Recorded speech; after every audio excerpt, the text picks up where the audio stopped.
You're listening to The Pete Sheppard Show. It's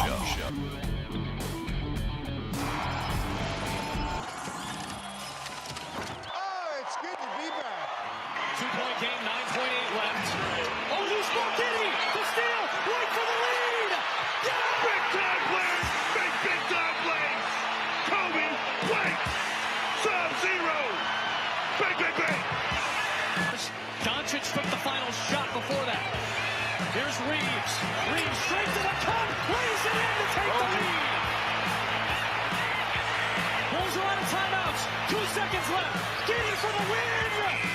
Oh my God! I cannot believe this. Elizabeth, I'm coming, baby. Improbable! Unbelievable. Impossible! Magic Kitty, good day, mate. Somewhere in Australia, Sydney. All right, you give me a Sanford and Son old school reference, you lead the show. It's just that simple. The cherry on top of the sundae. Lakers stink.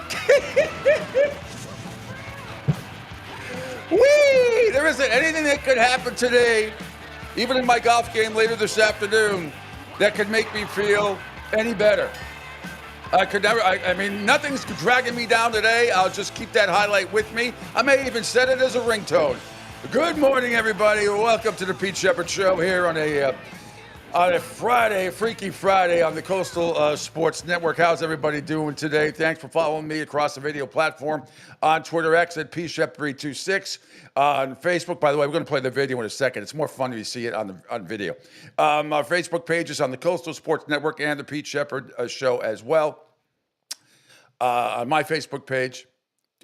Also on YouTube, CSN Florida, Rumble, Kick, LinkedIn, 727-858-6650 is the number to call. And also on our great sports app, you can see up there. Download it, SR1029, The Game, SR1029thegame.com. Yeah, what a finish last night. I didn't see it live. I just saw it this morning. Absolutely hysterical. I was watching college basketball, college hockey all day and all night yesterday, not to mention a nice afternoon with Peanut Gallery watching the entire Red Sox game as they won 5-2. Angels-Phillies won as well in overtime.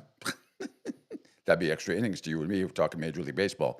But a brave yesterday for the Red Sox, a couple of home runs that were huge and dedicated to his newborn twins that he and his wife just had recently. Some unbelievable stuff in March Madness. We are going to get as much sound to you as possible.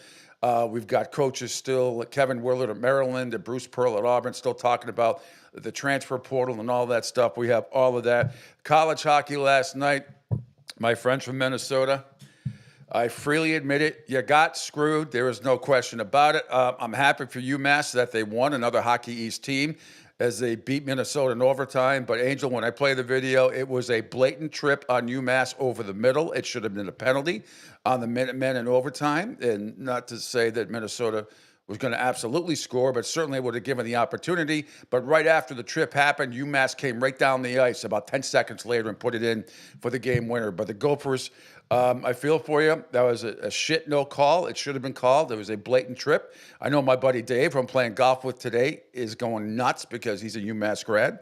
I know he's very happy about it. But that was a lousy call. And we'll get into it. Duke advances last night.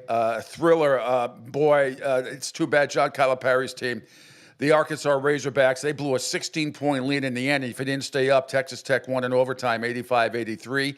Duke in an awesome game over Arizona, 100-93. Before that, I should have put it out yesterday. It would have been my total of the tournament. There is no question. Would have been over 174, I believe. Alabama, in the end, blasting BYU 113-88. And the Florida Gators continue to impress as they beat up on Maryland 87-71. This was a very close game in the first half. They pulled away, though. The Gators just too strong, too much depth. We had opening day baseball. We still got some NFL news. Aaron Rodgers is still unemployed. Everybody's wondering what the Giants are going to do about Shadur Sanders, if they're going to take him, if they're going to try to trade up with the Patriots or another team. I don't know, whatever. We're going to find out what is going on I don't know if we're going to find out what's going on, but we're going to break it all down for you. A couple of great guests today at 8:30 this morning. John Leahy, great college hockey play-by-play broadcaster. He's going to join me because he has seen every one of these teams in the NCAA hockey tournament. Because he covers UMass Lowell. He does the play-by-play for them. Longtime voice of Merrimack in Hockey East, and now he does UMass Lowell. So he has seen, or certainly seen, all the Hockey East teams. And I believe he has seen even the one, because all the Hockey East teams play the teams from the Big Ten and out west from time to time. He has seen the majority of these teams. So we're going to talk to him for a few minutes about the NCAA hockey tournament. And, of course, Christopher Price from the Boston Globe will join you at 9 o'clock. Angel Martinez, though, joining me right now. Good morning, Angel. How are you on this beautiful day here in Southwest Florida? I don't know, you didn't hear Mick yesterday. When Mick was on with me yesterday, it was flurrying. Massachusetts, flurrying. No big one is coming. How about that Sanford and Son rep? Did a big one, Elizabeth. That is absolutely outstanding from the Bulls radio network, which we'll get to in a minute. So how are things up in Tampa? Good. It is going to be 86 beautiful warm degrees here. So low humidity until next week, or I think they said Sunday it'll start creeping up into the sweaty, not oppressive. So in the sweaty version, but it's okay. It's what we love down here. But it's supposed to be a very nice weekend. Sunday might be a washout, which much needed rain needed in the area. So that'll be a good thing. And the Phillies winning extras, which was nice. We'll see the second starter for today for the Phils, acquired from the Marlins. We'll see how he'll end up doing. Actually, Saturday, not today. Saturday at 4 or 5, the Nationals. Phillies open up at home at the bank on Monday. So I'm quite sure the fans are going to be excited. But I also heard, Philly's supposed to be 80 degrees tomorrow. So today, I was watching the 6 ABC broadcast, and they were saying, today, jackets and sweaters. Tomorrow, you're going to need ice cream cones in your bikinis. I'm like, yeah, that's only short. That's crazy weather in New England and the Midwest. Same thing happens all the time. But trust me, the snowstorms are coming. You know there's going to be something in the Midwest and the Northeast that happen. I was looking, watching the Yankees in Milwaukee with the first game on yesterday on ESPN. They were bundled up pretty good in the that Little League field in right field. I mean, just simple pop flies go for home runs. I hate that stadium. I hate that part of the stadium. I cannot stand a pop fly that goes for a home run at Yankee Stadium. Just absolutely ridiculous. And I love when people say, well, look at Fenway, the Green Monster. It's only 310 down the... 310, the monster, the wall's 33 feet high. Do you know how many home runs the Green Monster has taken away? Yep. Way more. This is not the Bucky Dent 78 pop fly stuff. You hit a home run over the Monster, you're pretty much for the 99.9% of the time is a home run in every other park. The first thing that happens... with Joe Buck calling the game yesterday, first thing they say is after the Yankees get the leadoff home run, well, that's an out in every other park in America. Can't stand it. Anyway, Yankees won. Mets lose. Sorry, Jay. I like how they put what the hell was it? They're calling out Mr. Met. Oh, really? Why? What happened? You do something stupid, the mascot? No. What's his name? God damn it. Why am I drawing a blank? Who is their Soto? $600 million man? Soto? Yeah, so now they're calling him Mr. Met. I'm like, really? Game 1, you guys already going that route? Okay. Yeah, they'll fail when it's all said and done. We already know the outcome. Yeah. We already know the outcome. My Red Sox, by the way, off to an incredible 1-0 start. I'm just kidding, Mets and Yankee fans. Well, not so much Yankee fans. I really don't give a shit about the Mets. I want all New York teams to lose. Well, that's my motto. There's like I said to Debbie last night, I said, hey, your White Sox won, so you guys will be 1 and 161. How about that? How about that? The White Sox in first place on March 28th. Unbelievable. But Willie Abreu yesterday, 3-run shot in the ninth, 2 massive home run, line drives, absolute line drives. I think both were sliders, and powered the Red Sox to a nice 5-2 win. Garrett Crochet didn't want to come out of the game, pitched 5 innings, didn't got a no decision, but a great job by Aroldis Chapman, and then Justin Slater coming in for a perfect 9th inning. See, this is what we were talking about yesterday, and I thought it would be reversed. I thought Slater or somebody else was going to come in and be the setup guy, and then Chapman was supposed to be the closer. But already out of the gate, it was reversed yesterday by Alex Cora, and it worked out beautifully because Chapman and Slater were absolutely outstanding. Crochet struck out 4, walked 2, gave up 2 runs in 5 innings in his debut. He's just amazing. 25-year-old, the youngest lefty starter on opening day for the Red Sox, Angels, since guess who? I'll say that again. At 25 years old, Garrett Crochet became the youngest left-handed starter on opening day for the Red Sox since who? Dang it. I'm trying to Think think way back. I think way back. left-handed. Before he was traded. Think way back. Was Way Bambino, back. not the Bambino. Yes. Really? Yeah. Holy Yep. craps. Yep. Red Sox, yes. Garrett Crochet, the youngest lefty starter on opening day since Babe Ruth in 1918. Wow. Isn't that an amazing stat? It sure is. Holy moly. That's why you got to love baseball. I swear it. Well, those are the kind of nostalgia numbers that are very different than the rest of the sports. You know, that's it, you go, wow. I mean, that is something. You get put in the sentence with Babe Ruth. You know, amazing. People forget how great a pitcher that he was. Yep. I mean, he went to the Yankees, he became, full-time hitter, but the amazing stuff. Nathan Eovaldi was excellent as well. He struck out 9, had 1 walk, allowed 2 runs in 6 innings. His second opening day start in a row for Texas. He had 3 in a row for the Red Sox back in 2022. Kevin Pillar started his 13th big league season with his 10th team, had an RBI single in his first at bat for Texas. Christian Campbell, the young rookie for the Red Sox at second base, the 22-year-old second baseman, made his big league debut, got his first hit, kind of a sort of controversial one, but I thought it was a hit on a sharp one hopper right before Abreu's second homer. It was like an in-between type of hop for the third baseman, but anyway, he got the hit.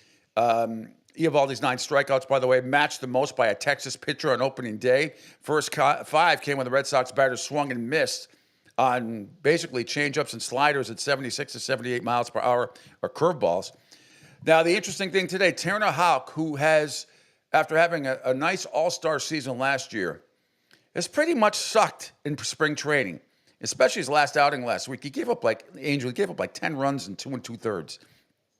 And maybe they left him in, obviously, way too long, or maybe to try to correct some stuff. But I'm a little worried about him. He's starting today against Jack Leiter. Jack Leiter, a few years ago, was dubbed, you know how like Paul Skeens is now, by the way. And that game went over the shoulder yesterday. I told you guys, take over 6.5 runs. Alcantara and Skeens going at it, but it was 5-4 was the final. But Jack Leiter was supposed to be like the kid. I remember when I think they won the World Series when he was pitching against for Vanderbilt. He was awesome, absolutely awesome, like Skeens is now when he was at LSU, and now with Pittsburgh. So Turner Houck versus Jack Leiter today. I should say tonight. So that'll be something as well. Hope everybody else's opening day. So yesterday we decided. Right around 4:15, right when the game got going, about 4:15 before it started, 4:10 around there. Decided to get our fairly new little hot dog steamer out. It's like a $40 contraption, but it works magnificently. You just put a little water in the bottom, you put the dogs in or sausage, whatever you want, the buns on top, and it steams everything. It takes about 20 minutes. Wait. So we did some dogs and sausage yesterday. And some French fries and some popcorn too. Had all that as we sat there, watched the entire game, start to finish. So that means the next time I come down, crystal clear. Go ahead. What? That means the next time I come down to the Speakeasy as part of the Speakeasy paraphernalia that's over there. Well, no, this is at home. We didn't go out. I cooked it myself. I didn't cook any of that stuff. I shoved them in the steamer, and the steamer cooked everything. But we had a nice little afternoon baseball stuff, and I figured it would have cost us at any ballpark around $50-$60. So Trevor yesterday went to the Marlins game, the Marlins-Pittsburgh game. That's right, yeah. And I told him, which the Marlins ended up winning 5-4. I told him, he sent me a picture of his seats, his $34 seats. I said, "Where the hell are you, Georgia?" He was way back. But, him and his buddy were in there. And I told him it's going to cost probably $50 to $80 to park. He said 25. It ended up costing $30. He sent me the receipt, which isn't too bad. But the parking cost almost as much as the ticket. But he was way back. in his seats. It was quite funny, actually. Anyway, the Marlins ended up winning 5-4. How about that? Paul Skeens with the no decision. Alcantara had the no decision either. Also yesterday, the Yankees doubled up Brewers 4-2 in that freaking right field Little League. Ridiculous. Orioles clobbered the Blue Jays 12-2. The Phillies with a nice 7-3 10-inning win over the Nationals. The Giants came back and beat the Reds 6-4. That was terrible. Reds really blew it in the later part of that game. White Sox clobbered the Angels 8-1. What's up with that? Guardians over the Royals 7-4. The Mets lose. Houston wins 3-1 there. Padres over the Braves 7-4. Cardinals topped the Twins yesterday by a score of 5-3. Dodgers hang on, and they beat the Detroit Tigers by a score of 5-4. And that one, Cubbies over Arizona 10-6. And the Seattle Mariners late last night doubled up the Oakland A's in a game that nobody watched by a score of 4-2. So there's your little MLB recap. We had a little problem today. We love our friends at Total Sports Prep, but this morning we had they sent me the link, and it was all fucked up, to be quite honest. And that happens. When you do this stuff for a long time, it happens from time to time. This happens like once every 150 sends. So whatever. I sent them an email, so hopefully they will send it back with all the highlights. But we still have a lot of stuff to play. I've got a lot of video. Let's begin with making fun of the Lake. Before we get to the NCAA basketball and baseball and hockey stuff, let's make fun of the Lakers as well. Let's see. It's in case you missed the last. And by the way, it'll be the last time today I'm going to touch on this. Everybody's calling the WWE matchup now between Stephen A. and LeBron. It's getting absolutely ridiculous. It's embarrassing. You're embarrassing your network. Everybody's. I'll play the latest from yesterday because the guy's going back. Your mother wears combat boots. No, your mother does. No, you suck. No, you suck, and he sucks too. Everybody sucks. I mean, but we'll get to that, and that'll be it. Okay. In case you missed it last night, which most of you did, including myself, here's how the Bulls-Laker game ended. And by the way, the man throwing in the basketball here is LeBron James. 2-point game, 9.8 left. Oh, who's more Diddy? The steal, right for the lead. Yeah! Big time plays, big time plays. Kobe, wait, Sub-Zero. Bang. Doncic took the final shot before that. Here's Reeves. Reeves straight to the cup, lays it in to take the lead. Bulls are out of timeouts. 2 seconds left. Giddy for the win. Go! My God! I cannot believe this. Elizabeth, I'm coming, baby. Oh, no. Improbable. Unbelievable. Impossible. Magic Giddy. Good day, mate. Somewhere in Australia, Sydney. 2-point game, 9.8 left. I got the Sanford and Son reference. For those of you who've never watched Sanford and Son and Red Fox, it was like, how Jimmy Walker used to go, Dynamite? Well, every episode, or just about every one, something would happen to Fred. It wouldn't matter what. It could be the minutest thing. Oh, Elizabeth, his ex-wife who died. Elizabeth, this is the one. I'm coming to join you, Elizabeth. I'm coming to join you. Absolutely brilliant. Lakers 4-8, their last 12. Even with LeBron, they stink. They got lucky with the little deflection the other night in the other game against Indiana. I don't want to hear. I hear all these Laker fans, we're worried, because they blew a 16-point lead going into the fourth quarter. They're not that good. I don't know how to stress it. They're not that good. And just get used to it, Laker Nation. Your team isn't that good. I've said it before, and I'll say it again. You'd be lucky to get out of the first round. Lucky.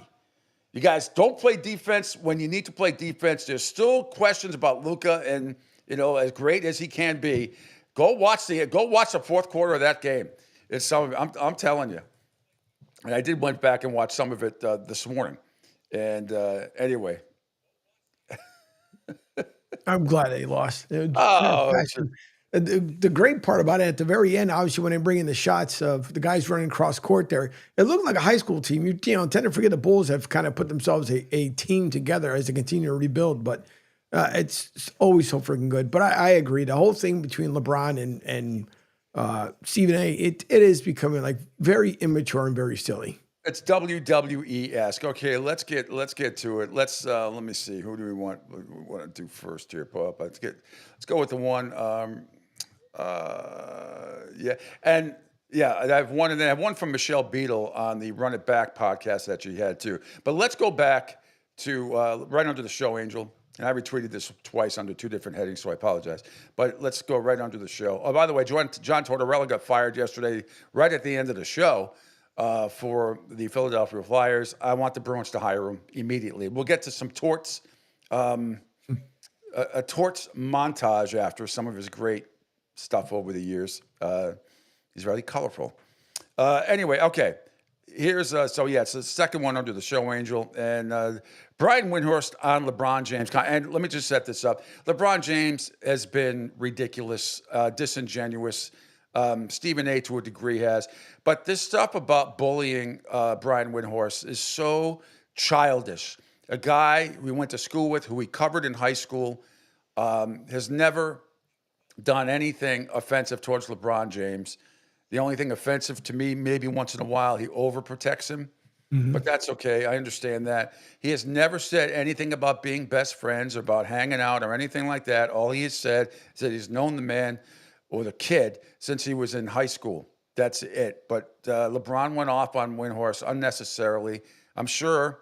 We'll just let Brian respond and the crew on Get Up yesterday.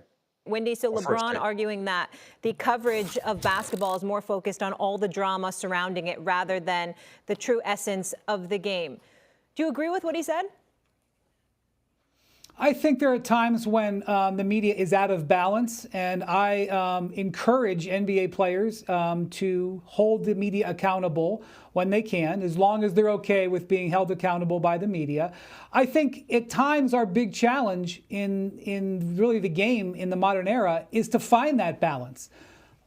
Let's not have 125 threes a game, but let's not ban the three-pointer.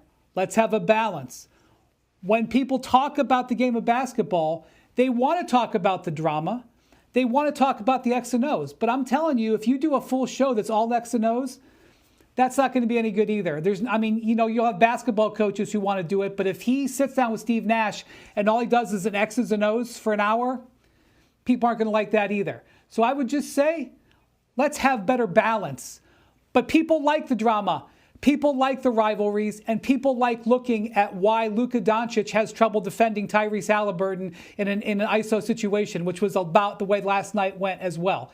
I think there's room for all of it, and there's room to hold each other accountable. But the finger pointing, I don't think that benefits anybody. Yep. All right, we're going to get more reaction. But here's the problem, and the problem was with you people at ESPN, a lot of it. You sit there and you lead with Lakers stuff all the time for an okay basketball team because LeBron is on it. You never talk about the Celtics, or never your lead story, the defending world champion. You never talk about the depth that they have, which is why they are so good. When you show highlights, all you do is show them taking threes. You never show the great give-and-go passes that they have. You never show the great defense that they have. Stephen A., to his credit, once in a while, will mention it. You focus on the wrong thing. You're Laker-centric, and it's ridiculous. That is part of your problem over there in Bristol. Start talking about some other teams. I'm telling you. The Lakers are not going anywhere anytime soon. It ain't going to happen. You can have LeBron and Luka all you want. They're barely making it out of the first round, maybe. And they're still heading towards playing in the play-in than they are being a 5 seed. So just get ready. And everybody's just sick of it. Everybody says the same thing. All my friends, locally, regionally, nationally, stop talking about the goddamn Lakers all the time. There are other stories out there. There are other teams out there. You guys never mention Jason Tatum, hardly ever, or Jaylen Brown, or some of the stuff. You guys just don't do it. Everything is LeBron and Luka. And you think that moves the needle. It moves me to go to the bathroom and take a poop. That's what it does to me. It is ridiculous. All right, let's scroll down. Let's continue. Let's scroll down, Angel. It's a little ways. Under awful announcing yesterday, and the headline is LeBron James needs to stop, and Perk goes off on him as well as Stephen A. It's from 20 hours ago. It's from it's under awful announcing. Yeah. Yes, that's it. All right. Here we go. But stop. LeBron James needs to stop. He needs to stop. I'm so sick of him with this, how the league is covered, because he wanted to be covered a certain way that he wants it to be covered. See, again, this is what it comes down to with LeBron. And I'm a big LeBron fan. I've been knowing LeBron since 1998, literally, 1998. The problem that I have is, one, everything that comes out of LeBron James' mouth ain't the damn gospel. Number two, we're in 2025. It's a different era. Damn it, you have to adjust. But here's the thing. The coverage of the NBA, in my opinion, has been the same since I've arrived in the NBA, since I grew up as a youngster watching the NBA. Magic Johnson, was he not criticized? Kobe Bryant, was he not criticized? Michael Jordan, was he not criticized? Allen Iverson, he was criticized. So, in today's game, these players are so sensitive that it just don't make any damn sense. When I think about my boy Kevin Garnett and what he told me in 2008, 2009, Kevin Garnett was out. He was hurt. He hurt his knee. He was out for majority of the season. Rondo, he had elevated his game to another level. All of a sudden, Doc Rivers, he started running post-ups for me and things to that nature. And I remember KG telling me something.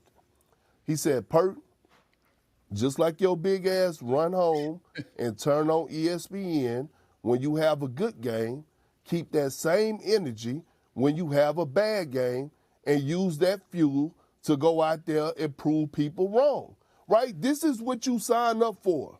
When you enter the draft, you sign up for the good fame and the bad fame. It comes with the territory. And it's fair criticism. If you play well, we're going to give you your flowers. If you play like garbage, then we got to critique you. It is what it is. I am a Shaqtin' a Fool legend. Literally. I think I won MVPs when it comes down to Shaqtin' a Fool. Guess what? It didn't stop me from going to sleep at night. The AC was blowing on 60. The ceiling fan was still blowing. And my toes was doing this in the bed at night. Move on. At the end of the day, this is what it comes down to. Think about this generation right here. Since he want to talk about being critical, we really could go there. Think about with Magic, Bird, Jordan, Isaiah Thomas, Keem Olajuwon, Kevin Garnett, Tim Duncan. Think about the way that how they pave the way for guys today to be getting paid $50, $60 million a year. Think about what guys are doing today to actually hurt the next generation. Think about that for a second. Load management, right? Sitting out games, complaining about everything. So bad that Adam Silver, who I think is one of the best commissioners in sports, he got to find ways to make guys go out there and compete. In-season tournament, play-in tournament. So, man, what are we talking about? Right. And to finish that off, let's right underneath that, Angel, more from Perk. And this was really interesting as well about LeBron. It's right underneath what you just played. About blocking LeBron's number. I suggest that he be happy with the things that I haven't brought up. I never brought up really and never really discussed. No, this why isn't you the were one. Not at Kobe Bryant's memorial service. Keep it going. I never really brought up or discussed why you. Do you want me to switch it? Yeah, it's a one above that. Okay. It's under NBA Central. Kendrick Perkins blocks LeBron's number. Then we'll get to Stephen A's. All right, no worry. Yep. Where the hell did it go? Oh, okay. Right above it. Here we go. Kendrick Perkins, NBA Blocks Central. LeBron's phone number. Yep. Here we go. Because I cannot believe that y'all missed this, what I'm about to say. Kendrick Perkins has been on the record saying he considers LeBron James the GOAT. Yeah. Kendrick Perkins says a negative word about LeBron James, and LeBron James blocks Kendrick Perkins. Unfollow me. Unfollowed you. I'm sorry. Yeah. I'm sorry. Unfollowed Stephen A. you. Okay. Hey, Stephen A. But let me say this to you. He unfollowed me and then I blocked him on my cell phone. Yeah. Cool. Yeah, Let me say this. So Oh my he unfollowed. goodness. Hold on. Because I cannot believe. All right, so there's that. And then one more underneath. Stephen A. also, and this is the last thing I'm going to play about it. This is Stephen A. His, I guess, final rebuttal. And I hope this is done with it, but he goes off on LeBron, what he could have, what he's never said about LeBron was, and topics he could have brought up that he's never talked about. But now, guess what? He talks about it. That I haven't brought up. I never brought up really and never really discussed why you were not at Kobe Bryant's memorial service. I never really brought up or discussed why you did not attend Dwayne Wade's Hall of Fame induction when that man was directly responsible for you capturing a championship for the first time in your career. I brought up none of that. I didn't bring up the fact that even though when people had asked, you had alluded to what had happened tragically to your son, and thank God he's okay with his heart condition. I didn't bring up the fact that even though you couldn't go to the Hall of Fame induction of Dwayne Wade weeks earlier, you were out of the country on business. I didn't bring that up. That's your personal business, okay? But the fact is you wasn't at the Hall of Fame induction of a brother that's going to drastically assist to you being a Hall of Famer because he helped you become the champion that you are, and he was a big brother to you. I brought up none of these things. But LeBron James, at the end of the day, wants to come at me, and he's walking around pouting. Why would he be pouting? The man is 22. He is universally recognized as the Mount Rushmore of basketball. He is unquestionably one of the greatest players to have ever played basketball. I have him top 2. Stab me in the chest. Crucify me. Throw me in jail. Of the thousands upon thousands of players who have played in NBA history, I have this man number 2 overall in the history of basketball, despite Kareem Abdul-Jabbar being a 19-time All-Star, a 6-time champion, a 6-time league MVP. It was the greatest, the most trusted move, offensive move in NBA history with the skyhook. I still had him ahead of Kareem Abdul-Jabbar. It's not enough. So much so that you go this route. It's very unfortunate that he has done this. It's very unfortunate that he has tried to ostracize me amongst the NBA community and the sports world and beyond, talking about how I talk about I'm pooping on the players and all of this other stuff. They don't bring up all the time we praise the players. I applaud them when they win. I criticize them when they're messing up in an effort to make sure that you don't do it again. I'm not wishing anybody to fail, but I have to call it how I see it because I have an audience to answer to. Oh, boy. So important, Stephen A. So important. Yeah, we all have an audience to answer to. And to his credit, he doesn't back down from challenges. I just don't. I mean, if I was on that show before the show and some of the stuff that they did with the Lakers and some other stuff, I'm like, what? This is your lead? This is what we're doing here? This is what you think? I mean, I'm talking about from 38 years of broadcasting. I think I know what moves the needle and what makes people turn off the radio or the TV. And when you sit there and talk about the fucking Lakers as a lead story the other day for half an hour, it makes people switch it off. It just does. There's a lot of other stuff going on. One more before we go to break, Angel. If we could go to the Run It Back, Michelle Beadle, who used to work at ESPN. She goes off on the LeBron interview with Pat McAfee and the Stephen A. Smith saga. It was above it. What you just played was like 3 stories above it. Run it back. There, it's right there. That right there. Yep. Cool. Thank you. No problems. What do you think on it? We got no Lou today. We need you. I find it. First of all, this feels like a WWE situation at this point. Yep. And it feels a little Logan, Jake Paul. There's no coincidence. It's Pat McAfee, who is now one of the faces of WWE, all right? He's hosting this. LeBron James goes on there for over an hour on the very network where the dude he confronted in public also is the highest paid guy on the network. All of it feels fake to me. Within 5 minutes of this thing becoming public, Stephen A. Smith is now putting out videos. And by the way, I will say this, LeBron James calling Stephen A's situation right now. Basically, he's on a Taylor Swift tour. And Whitey Tighty's got me too. Chef's kiss. He is. That video was one of the greatest things that ever happened to Stephen A. because he has milked it and he's gone on every network and outlet and continues to talk about it. Now, when when you start talking about how you're going to get physical, bro, we've all seen the boxing video. Don't say stuff like that out loud. Like it's bad. It's not a good look. And LeBron had a couple zingers on that as well. And what you're asking me to do right now, Chandler, is choose between two people that I don't want to choose. And so I kind of feel like, wow, we have entered a really weird realm. I think where LeBron lost a lot of people from yesterday's interview, because Stephen, who cares, right? But when you go after Brian Windhorst, who's had his back, who's been covering him since he was a kid, since he was like a high schooler, I didn't really get it. It felt unprovoked, unnecessary, a bit bullying, I guess, if you will. And you see quickly very much how much Brian Windhorst is loved in this industry, because I've seen everyone from the guys over on NBA radio to Amin El-Hassan, like everyone's picking up for Windy because. All right, that's why, enough of dude? that, Why Angel. are we picking up Brian Windhorst? And one more thing that I just had, and I promise this will be it. Craig Carton used to be at WFAN, now host. You're gonna have to just refresh. Angel, it should be right under the show, and now he does mornings on FS1. I think he sums it up how a lot of us feel as well about LeBron James, and then this will be it. And then we'll break it and then move on to NCAA basketball and hockey. This is one of the most narcissistic, egotistical, and delusional human beings on the planet Earth. He trumps anything and everything Aaron Rodgers has ever done.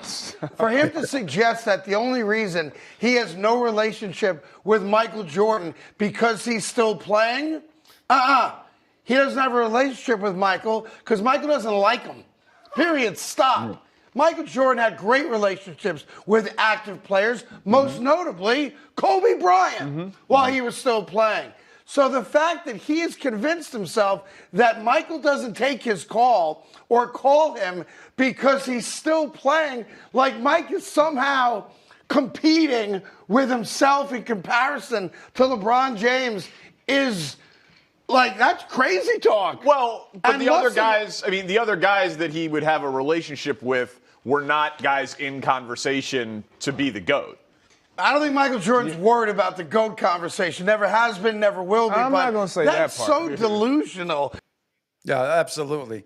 Absolutely. And I think Wendy brought it up the other day, Brian Windhorst, about, was it a coincidence that I think it was Adidas that offered LeBron James a hell of a lot more money to wear their shoe, but no, he chose Nike because he wanted to top Michael Jordan. Another ego thing about LeBron. Just whatever. I'm sure it's about the comfort of the shoe because, my God, with very few exceptions, if you put on a $200 pair of sneakers, and you were blindfolded, and whether it was, Nike, Adidas, or whatever else is out there, Puma, Reebok, I don't know. Besides, I don't know what else. Would you really be able to tell, oh, that's a Nike. Oh, that's an Adidas. Would you really be able to tell if you were playing? It's so ridiculous. All right, Angel, quick break. And when we come back, more video and audio. NCAA hoops last night, 4 really, really good games, I thought. One ended up in a blowout at the end, but nevertheless, I thought there were 4 very entertaining games and some college hockey stuff. How UMass won, wait till you see. They stole one from the Minnesota the Gophers with a trip that was not called, and the Minutemen took advantage of it, and now they move on to the second round of the NCAA hockey tournament. We'll get to all that. John Leahy at 8:30, he will join me, play-by-play broadcaster for UMass Lowell. And he has seen all these teams play in the NCAA hockey tournament. We'll get his perspective. And at 9:05, Christopher Price will talk about the Patriots and the NFL in general. All part of the Pete Sheppard Show here on a Friday on the Coastal Sports Network. Hi, folks. This is Gerard Moynihan of Moynihan Lumber, and I would like you to know that our company has been selling Anderson windows for over 60 years. See the complete line of Anderson windows at any of our 3 locations in North Reading, Beverly, or in Plastown, New Hampshire, or at MoynihanLumber.com. Hey, everybody. It's Pete Sheppard from the Coastal Sports Network. Want to tell you about my good friend Lou DiMuzio and his company. Lou is the president and founder of Ace Technology Advisors. They're big-time tech specialists. At ATA, they're able to craft craft, implement, and manage the best and most appropriate solution for your business. They leverage their industry-leading experience and their portfolio of technology partners to improve your best practices and infrastructure. So you can get a hold of them at 888-599-4223. That's 888-599-4223. Check them out on their webpage, www.acetechadvisors.com. That's www.acetechadvisors.com. Or you can email them, sales@acetechadvisors.com. Check out my friend Lou DiMuzio and Ace Technology Advisors. Adopt US Kids presents What to Expect When You're Expecting. A teenager. Learning the lingo. Today I'm going to help parents translate teen slang. Now, when a teen says something is on fleek, it's exactly like saying, that's rad. It simply means that something is awesome or cool. Another one is totes. It's exactly like saying, totally, just shorter. As in, I totes love going to the mall with Becca. Another word you might hear is jelly. Jelly is a shorter, better way to say jealous. As in, Chloe, I am like so jelly of your unicorn phone case. You don't have to speak teen to be a perfect parent. Thousands of teens in foster care will think you're, rad, just the same. To learn more, visit adoptuskids.org. A public service announcement brought to you by the U.S. Department of Health and Human Services, Adopt U.S. Kids, and the Ad Council. This is the story of a very special woman. In a matter of seconds, she turned herself into a great mathematician or an entrepreneur. Her knowledge was limitless and still is.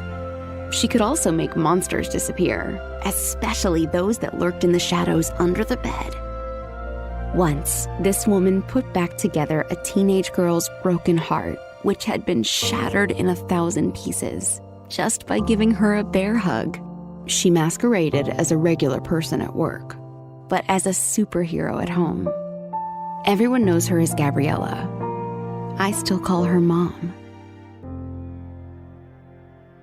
Your hero needs you now, and AARP is here to help. Find the care guides you need to help, complete with tips and resources at aarp.org/caregiving. A public service announcement brought to you by AARP and the Ad Council. Hey, Dad, your prescription will be ready in just a minute. Hey, Dad, your laundry will be ready in just a minute. Dad, your lunch will be ready in just a minute. Hey, honey, why don't you take a minute? When you help care for a loved one, you give them as much time as you can, making sure they're safe and comfortable. But it's just as important that you take some time for yourself. At AARP, we can help with information and useful tips on how you can maintain a healthy life balance, care for your own physical and mental well-being, and manage the challenges of caring for a loved one. Because the better care you take of yourself, the better care you can provide for your loved one. Thanks, Dad. Thank you. You're there for them. We're here for you. Find free care guides to support you and your loved one at aarp.org/caregiving. That's aarp.org/caregiving. A public service announcement brought to you by AARP and the Ad Council.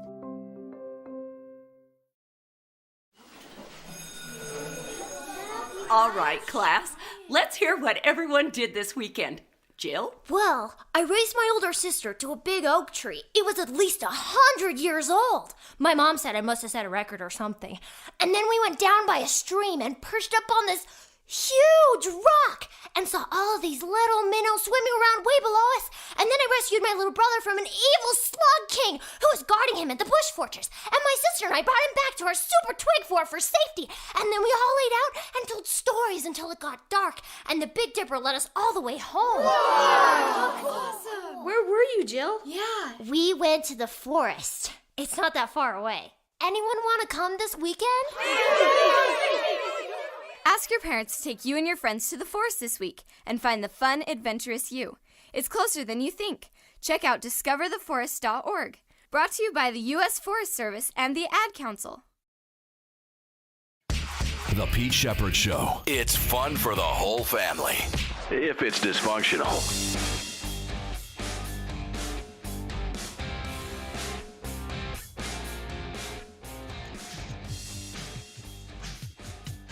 I don't ever remember Winnie saying he was your best friend. And by the way, LeBron, there are some of us that do remember you when you were 16 years old. How about a little respect? Brian has always been really fair to you. Come on, B. Come on, kid. That's you don't pick on one of your own. You guys went to the same school. Now you're turning against guys that went to St. V? How long you been in LA, bro? What, did you lose your sense of values of being remember where you came from? My goodness, Brian Windhurst, man, that guy's been nothing but gold to you. I've seen Wendy get angry. I've seen Wendy he's never been nothing but fair. And that's the truth. I'm very... Tony Rizzo, great sports talk show host out of ESPN Cleveland, been there for a long time, and summing it up. I was wrong. That's the final word. I keep coming across more people ripping LeBron for how he handled it, particularly this bullying bullshit with Brian Windhurst. It's absolutely ridiculous. So, Tony, good job. Good job by you. Keep up the good work. Welcome back to the Pete Sheppard Show. Here it is a Friday here in Fort Myers. Beautiful, about 63 degrees. The sun is ascending. It's coming up. Going to be another beautiful day. Looking forward to playing golf this afternoon with my buddies. First time I played in a few months, so we'll see how that goes. Those of you playing at Cross Creek this afternoon at around a little bit afternoon, beware. My ball will find you. It inevitably does. And that includes people driving. If I should hit one over the trees. Oh boy. Be careful. I'll bring a flare gun every time I hit so people know where it's coming from. Are you on 4, 5, and 6? A lot of 4s. Usually, on drives, if I don't keep it in play, which happens a lot, it starts off with the initial hit, and a lot of times it's close, and I start off, oh shit, or something else. And I just instinctively yell 4 anyway. Even if nobody's in front of us, right. I still yell it, just in case it might hit a bird, which has also happened, or God forbid, go near a gator, which happens a lot. My balls always find gators. Always. I mean, Bonita National, when I lived there, was freaking brutal. Every shot. I mean, not every shot, but I'd say 4 or 5 times around, I'd have to be very, very cautious. There were a lot of them on that course. Where I live now, there's not too many. Although I see people fishing in our ponds over here, and I know that some of them just moved in. And even though I think we've only seen in a little over 2 years living here in Fort Myers, 8 years down here overall, but we don't have a lot of gators in our particular community. We do have a couple, but you just have to be aware because you just never know. You never know. And I still see, Dad, when he was there and he's fishing with a couple of his kids in the pond, which happens a lot in Southwest. Just be aware. I think some people that move down here is just because you don't see the gators doesn't mean they're not there sometimes. And right. You don't know. And they do hide themselves very well in the water too. And all of a sudden they can spring out, and just beware. If you're new down here and you're fishing, be careful. Be careful.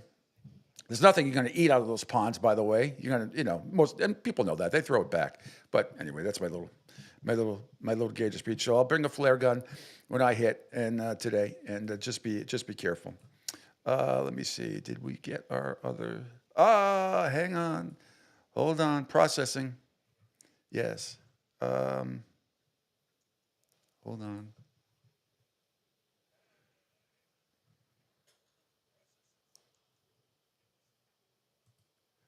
Okay.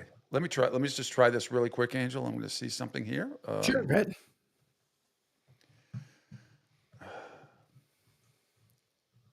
I should have the Jeopardy music. Now, you know what? See, this is... hang on. Now he sent me, I can see the hard copy, what the cuts are. Right. But he didn't send, I have to download them, and he didn't send it. He didn't send the attachment with it. Hang on, I don't want to... Was that a rough night over there? Jesus. Hang on, I know it's a pain in the ass. I'm sorry, but no, see, I cannot. It's not clickable No audio. There's no attachment with it. It's Ah. That happened, I think, last year. Like you said, it's rare when it happens, but I know it happened one time last year. No, it's happened before. It says TSB, 0328, but it's just a picture. Yeah, all it is when you click on it's just a copy of what is there. It doesn't make sense to me. Yeah, we'll make up our own sounders. All right, I'll try to. Let me play something here, and then I'll try to. I'm going to send him another email because I do want the attachment. But okay, here's something last night. We'll get into some NCAA basketball. It's right under what you just played, Angel. And this is Kevin Harlan. The final score last night. The final play is Texas Tech moving on, beating Arkansas in overtime. They go 8-8. Hang on. It prematurely jumped. Here it comes. Hold this thing and probably go with about 8 on the shot clock. Hawkins with it and Wagner defending. And now it's Darian Williams. And this is who you want. Knox will pick him up.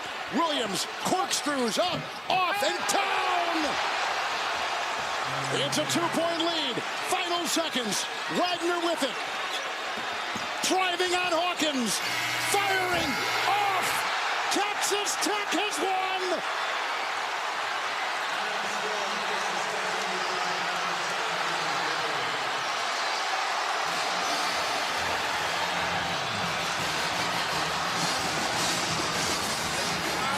The Red Raiders have won in the second largest comeback ever in the Sweet 16.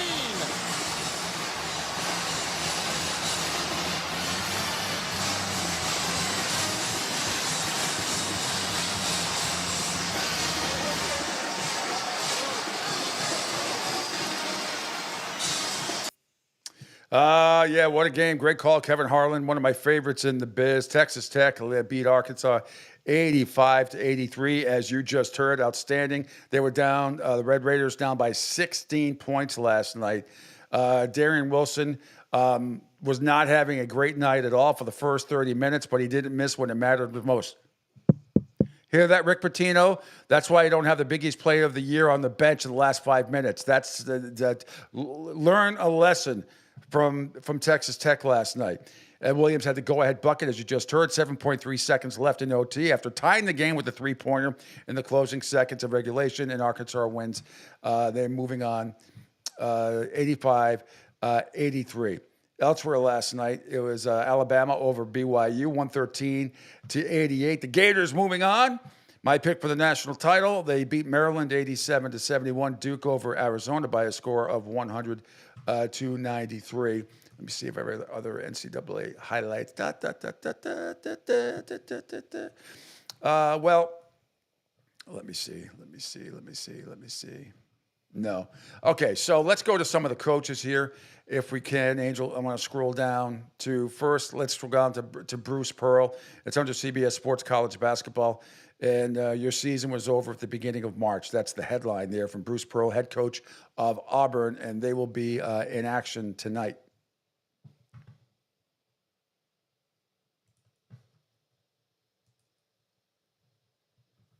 The one says about the transfer portal? Says, yes. Yeah. Okay. Just want to double check. Because I was also on the NABC committee for trying to figure out when the best time to open the portal. I'm glad that the portal has gone from 45 days to 30 days, because I think 30 days is enough time for those guys to decide whether they want to stay there, when they want to go. And I think the reason for the timing of doing it just after the Sweet 16 is almost all the teams in the country, except 16 teams, the season's over. And so if you're a student athlete and you're at another Division I institution and your season was over at the beginning of March, you're supposed to have to wait 3 or 4 weeks until the Final Four is over before you can move on with the rest of your life.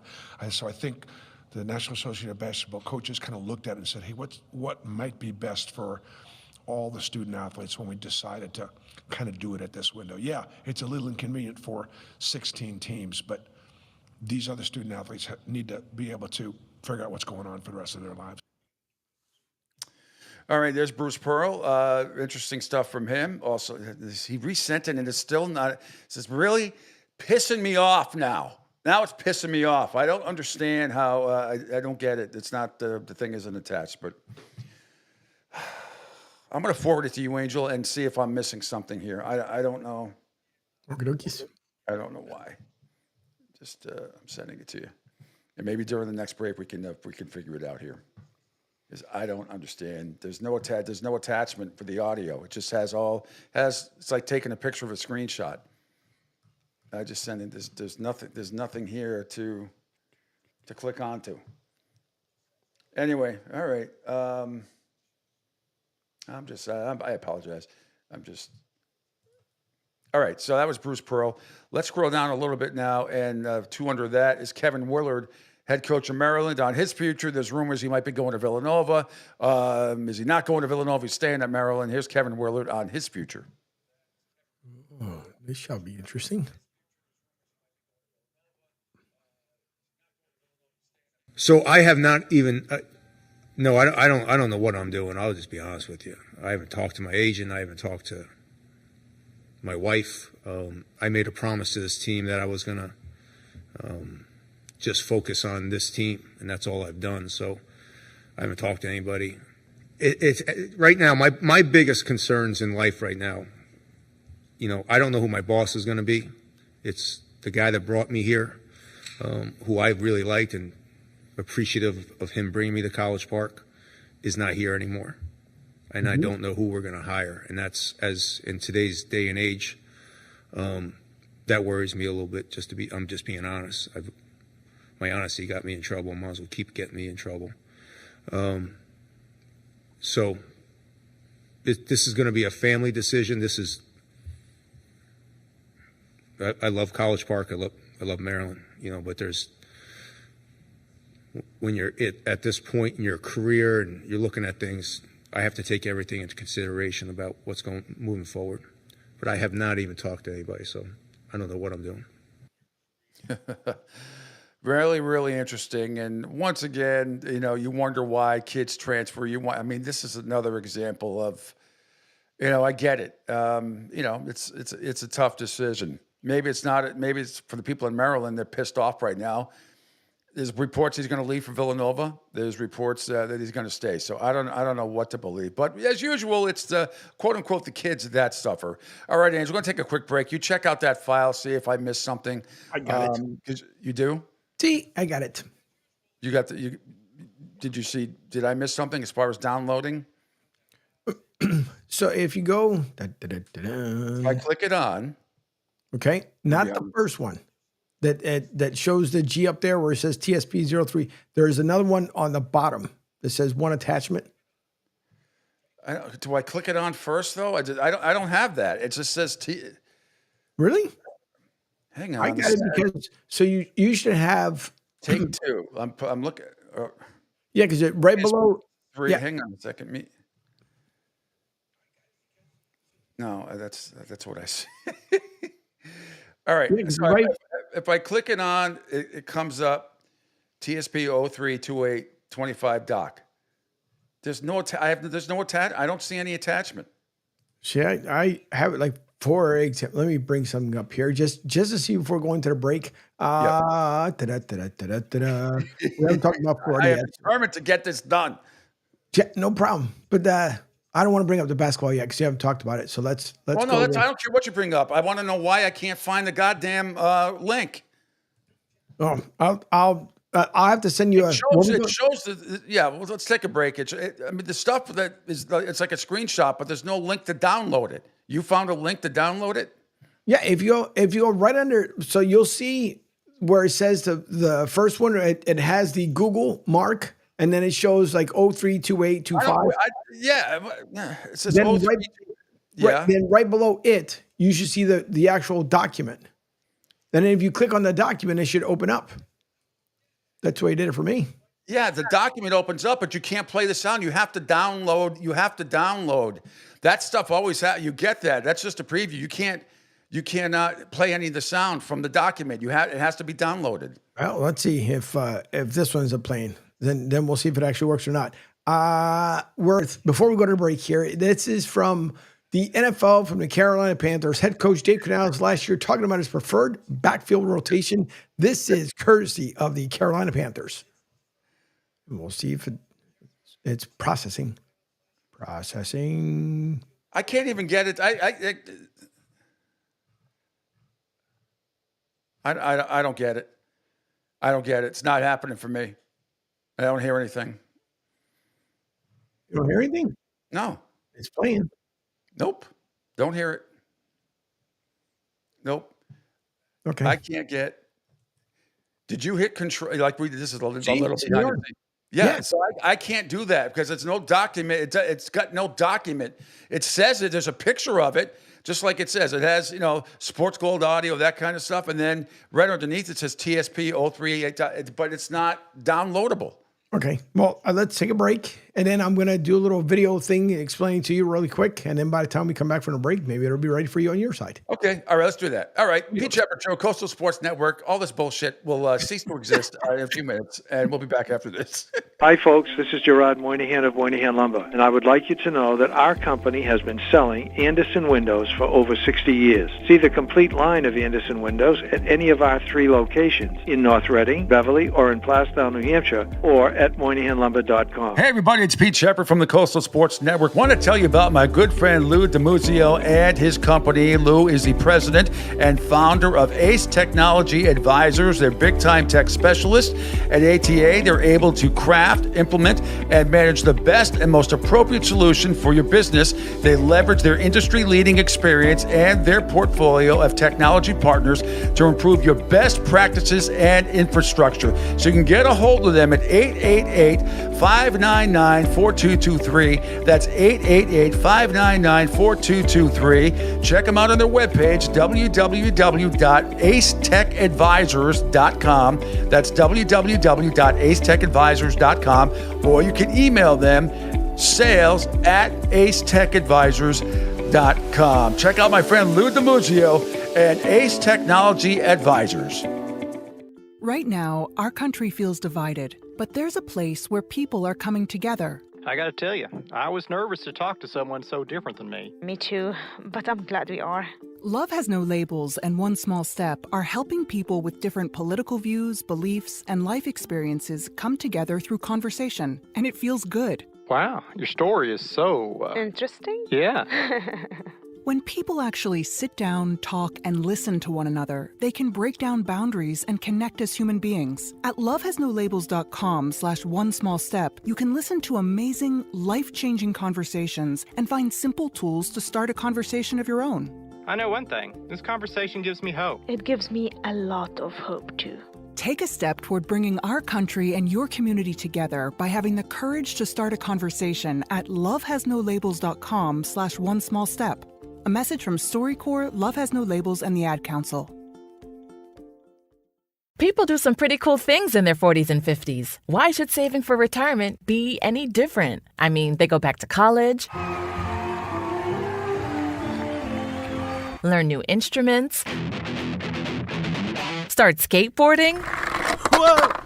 Okay, maybe that one's not for everybody, but saving for retirement is. With aceyourretirement.org, you can get on track with your retirement savings no matter your age. Just have a 3-minute chat with Avo, the friendly digital retirement coach from AARP. You'll get personalized recommendations based on your input that are easy to understand and work with your lifestyle. It's quick, easy, and free. Plus, it's sponsored by AARP, so you know they got your back. Woohoo! Gnarly move, Dad. Thanks, sweetie. So wherever you are in your retirement savings journey, head to aceyourretirement.org and start chatting with Avo today. That's aceyourretirement.org. A message from AARP and the Ad Council. Adopt US Kids presents What to Expect When You're Expecting. A teenager. Learning the lingo. Today I'm going to help parents translate teen slang. Now, when a teen says something is on fleek, it's exactly like saying, that's rad. It simply means that something is awesome or cool. Another one is totes. It's exactly like saying, totally just shorter. As in, I totes love going to the mall with Becca. Another word you might hear is jelly. Jelly is a shorter, better way to say jealous. As in, Chloe, I am like so jelly of your unicorn phone case. You don't have to speak teen to be a perfect parent. Thousands of teens in foster care will think you're, rad just the same. To learn more, visit adoptuskids.org. A public service announcement brought to you by the U.S. Department of Health and Human Services, Adopt U.S. Kids, and the Ad Council. This is the story of a very special woman. In a matter of seconds, she turned herself into a great mathematician or an entrepreneur. Her knowledge was limitless and still is. She could also make monsters disappear, especially those that lurked in the shadows under the bed. Once, this woman put back together a teenage girl's broken heart, which had been shattered in 1,000 pieces, just by giving her a bear hug.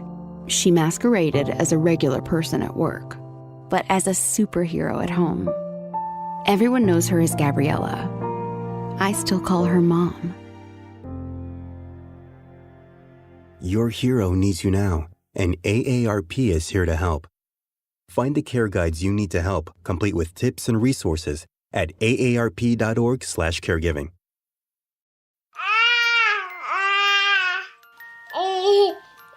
To some people, the sound of a baby babbling doesn't mean much.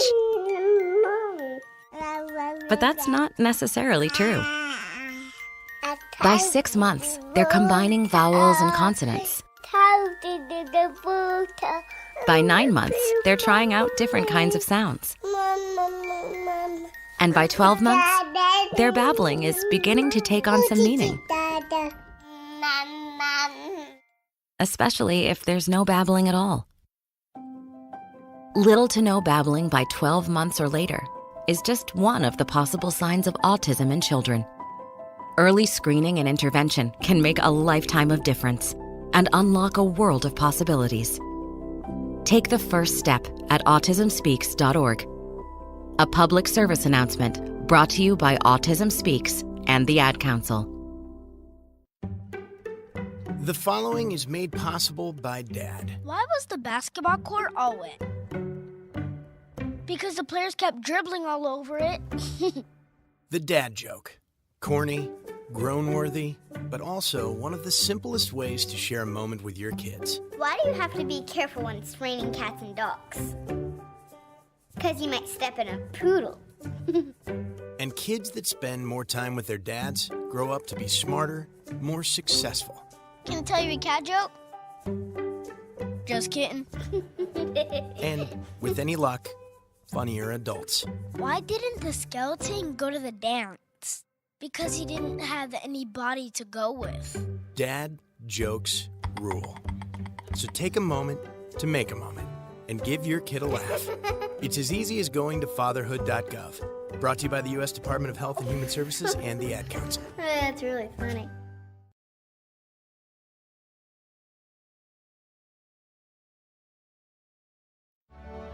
Okay, men, this is your time. Maybe you didn't choose this, but you're here now. You're gonna go out there and be an all-star caregiver. It's up to you. So what are you gonna do? You're gonna go grocery shopping, cook, clean, be there emotionally and physically. You gotta dig deeper. Drive them to physical therapy, doctor's appointments. Don't you forget about the pharmacy. I know you won't, because that's what caregivers do. Don't give up. Don't ever give up. This is your time to show the world, your family, and yourself that you're tougher than tough. Now go out there and be the best caregiver this world has ever seen. Caregiving is tougher than tough. Find the care guides you need at aarp.org/caregiving. A public service announcement brought to you by AARP and the Ad Council. Hi, I'm Danica Patrick, and proud aunt. Watching my nieces grow, play, and learn is amazing. But not every child gets to be carefree. 1 in 6 kids in the U.S. are hungry. 1 in 6. That little girl sitting alone at the playground, she can't play like the other kids. She doesn't have the energy because she's hungry. School lunch will be her only meal today. It breaks my heart that this is the reality in our country, but it's something that Feeding America is working to change. Each year, the Feeding America network of food banks rescues billions of pounds of good food that would have gone to waste. This food is then provided to families and children in need. Being a kid should be about using your imagination, learning, and having fun. These children shouldn't have to miss out on simply being a kid because they're hungry. To find out how you can help end childhood hunger in your community, visit feedingamerica.org. Hi, my name's Derek Stroop. Nice to meet you. I'm originally from Alabama. I moved to Denver about 9 years ago to experience real time travel. We'll talk about that a little bit. Let me tell you, I like to just introduce myself up top, get to know each other a little bit, let you know how I got into comedy, okay? I got in the way that you're supposed to, all right? The hard way. 12 years ago, I got 2 DUIs, all right? Now, y'all listen to me. If you want funny comedians, you got to have some that's seen a checkpoint. And listen, I've turned it all around since then. I don't drink anymore. My life's changed. All the things that y'all want to hear have happened, okay? And I usually don't talk about it because I'm ashamed of it. But now that there's a little space between me and these DUIs, I'd like to circle back and say some shit. I'd like to defend myself because I got my DUIs back when we were still earning them, okay? No, there was no Uber or Lyft, all right? If you're under the age of 28, you don't know what it's like to be stranded. You've never been at a house party and watched your DD black out. You've never seen that. You don't know how scary that is. Tyler promised us he was going to be sober. Tyler lied. Stuck at a stranger's house, you don't know how you're going to get home. You've never earned it. Sleeping in a cold sunroom, using a rug as a blanket, it's terrifying. Y'all have been there. Laying in the floor, you're like, will sunlight ever come? I don't know. All y'all, if you're under the age of 28, you don't know what you get to go home when you want. Kings and queens of the Irish goodbye, you've never been stuck in a kitchen going through a stranger's pantry before. Because you couldn't leave because you're stuck. We didn't drive drunk because we wanted to. Look at me. We drove drunk because we wanted to see our families again. I wanted to see my mom, you know? I had too much vodka. That doesn't mean I don't get to see her. Some of y'all don't know what that's like. You've never earned it, you know? And I'm not saying, listen, and things are better now. You've got Uber and Lyft. It's a better, you get intoxicated, you get a ride home. I mean, what a life I couldn't imagine. You know, I couldn't imagine. I mean, I learned a lot about bikes in hindsight, but I couldn't imagine. Yeah, I'll give you a tune-up in a heartbeat, you know? But I mean, I brought this up to my dad.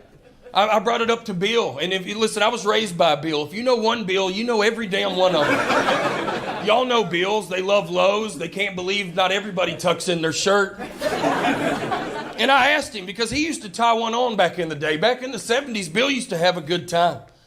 I said, Bill, could you imagine being at a party and then you drinking and knowing for sure some guy named Marcus was going to pull up in a Nissan Sentra with 2 bottles of water playing your favorite radio station? I was like, Bill, how drunk would y'all have gotten, man? And he was like, son, we would have shit our pants. He's like, I could not imagine. Because a lot of y'all, you don't know what it's like. There was some teamwork involved. You've never been in a driveway with 4 of your best friends trying to get some eye contact. How are we getting home? If we don't get a Mexican pizza, we'll all die tonight. And then you ask your buddy Ryan, can you drive? You look pretty good. Ryan surprises you. He's like, I cannot drive us tonight. And you're like, damn, we lost Ryan. I mean, and we do dumb stuff. We thought if we could just drink a Gatorade and eat this pack of Gushers, I think I could get us to where we need to go. I just need a snack. You see how wild this is? And you'd see me, and y'all judged me. I was fighting for my damn life out there. Learning a lot being a California girl living in the South, because it's different here. I've learned when I go to a restaurant, if I order an iced tea, it automatically comes with 3 pounds of sugar in it. Y'all call that sweet tea. We call it diabetes.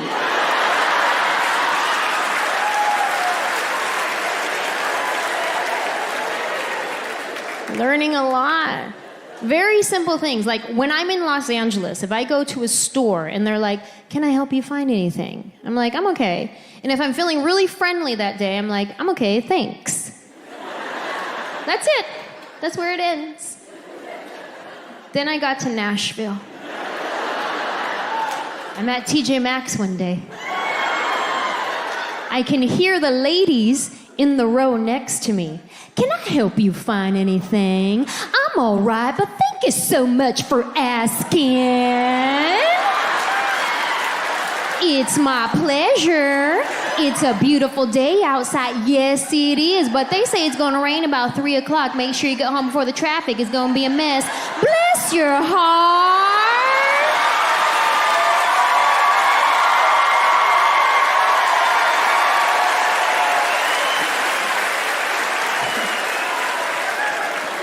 I was like, ooh, I don't know if I have energy for the South. I don't know how to do it. Like, who stops talking first? Then I look around the corner and neither one of them even worked there.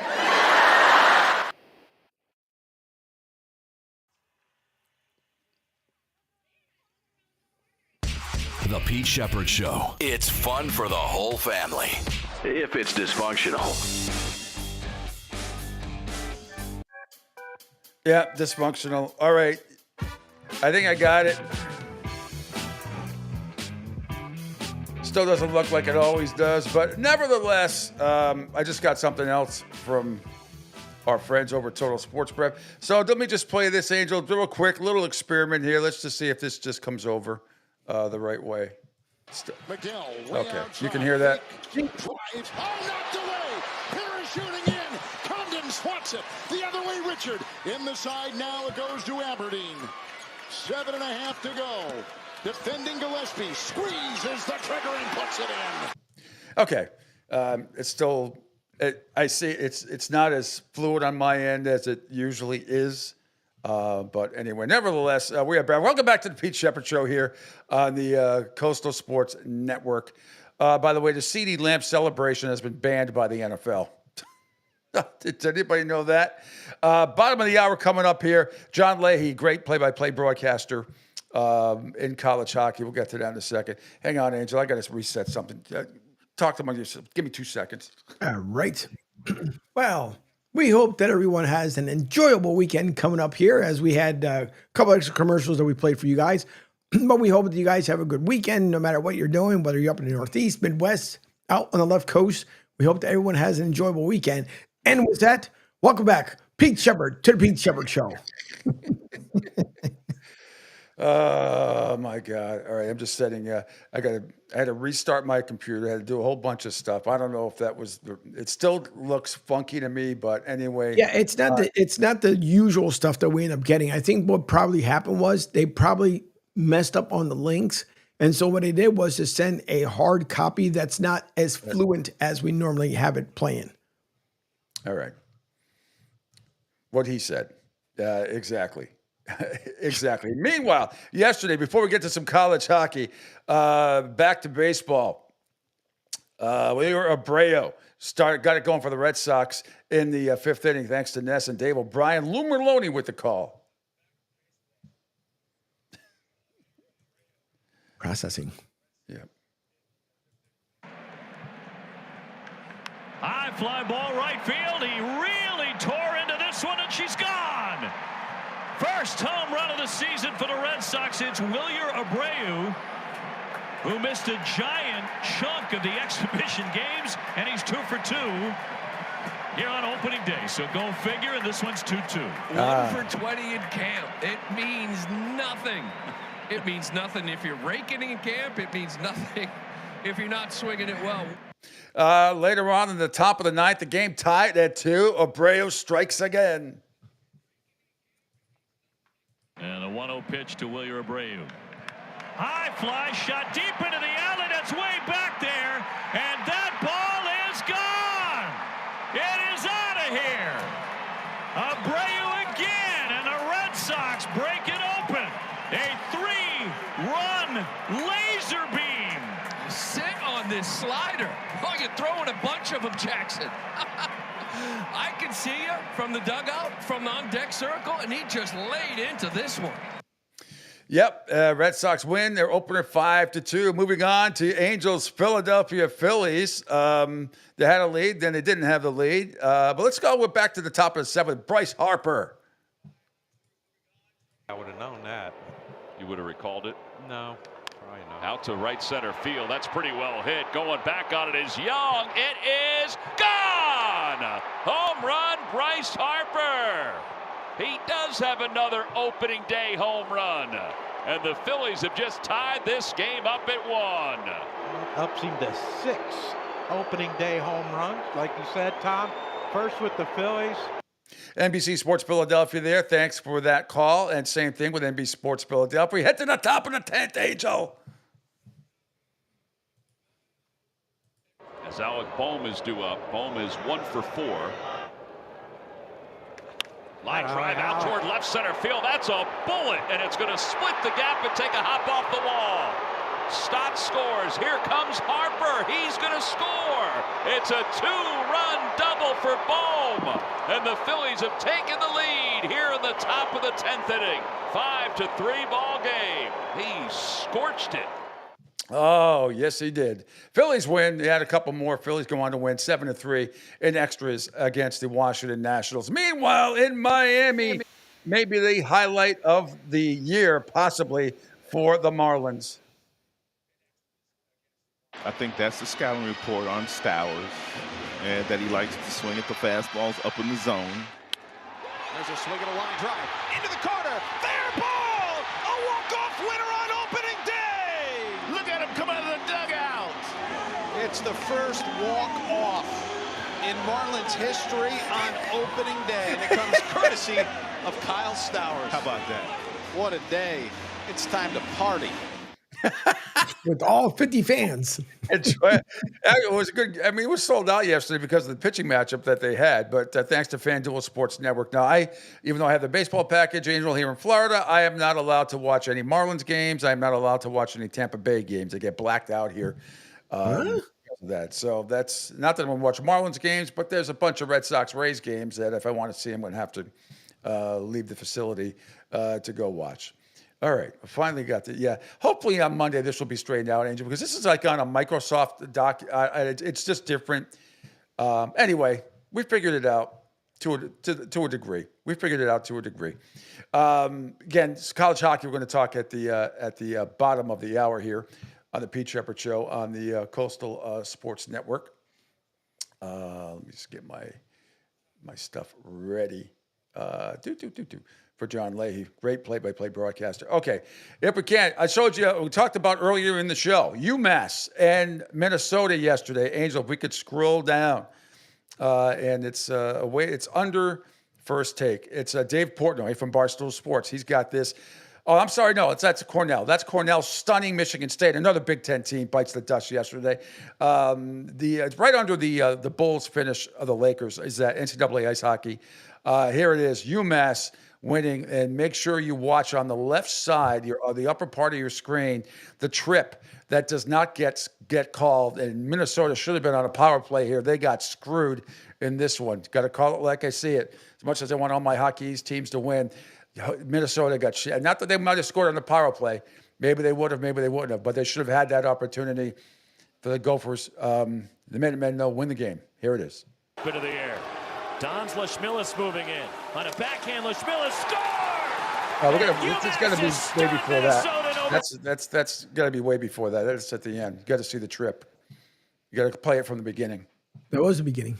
It can't be. His 29-second cut. It can't be. Well, I restart again. Bit of the air. Don's Leschmilis moving in. On a backhand, Leschmilis score! And UMass has stunned Minnesota in overtime.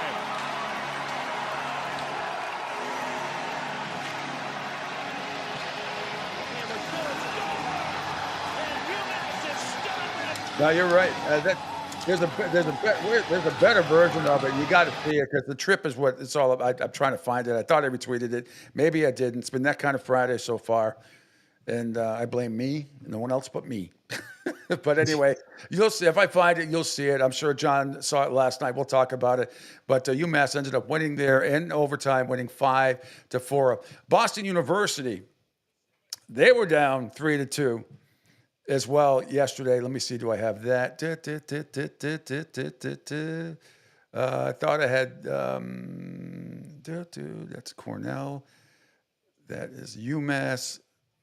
Really organized today. I apologize. This is like, I thought I had this all in apple pie order like I usually do.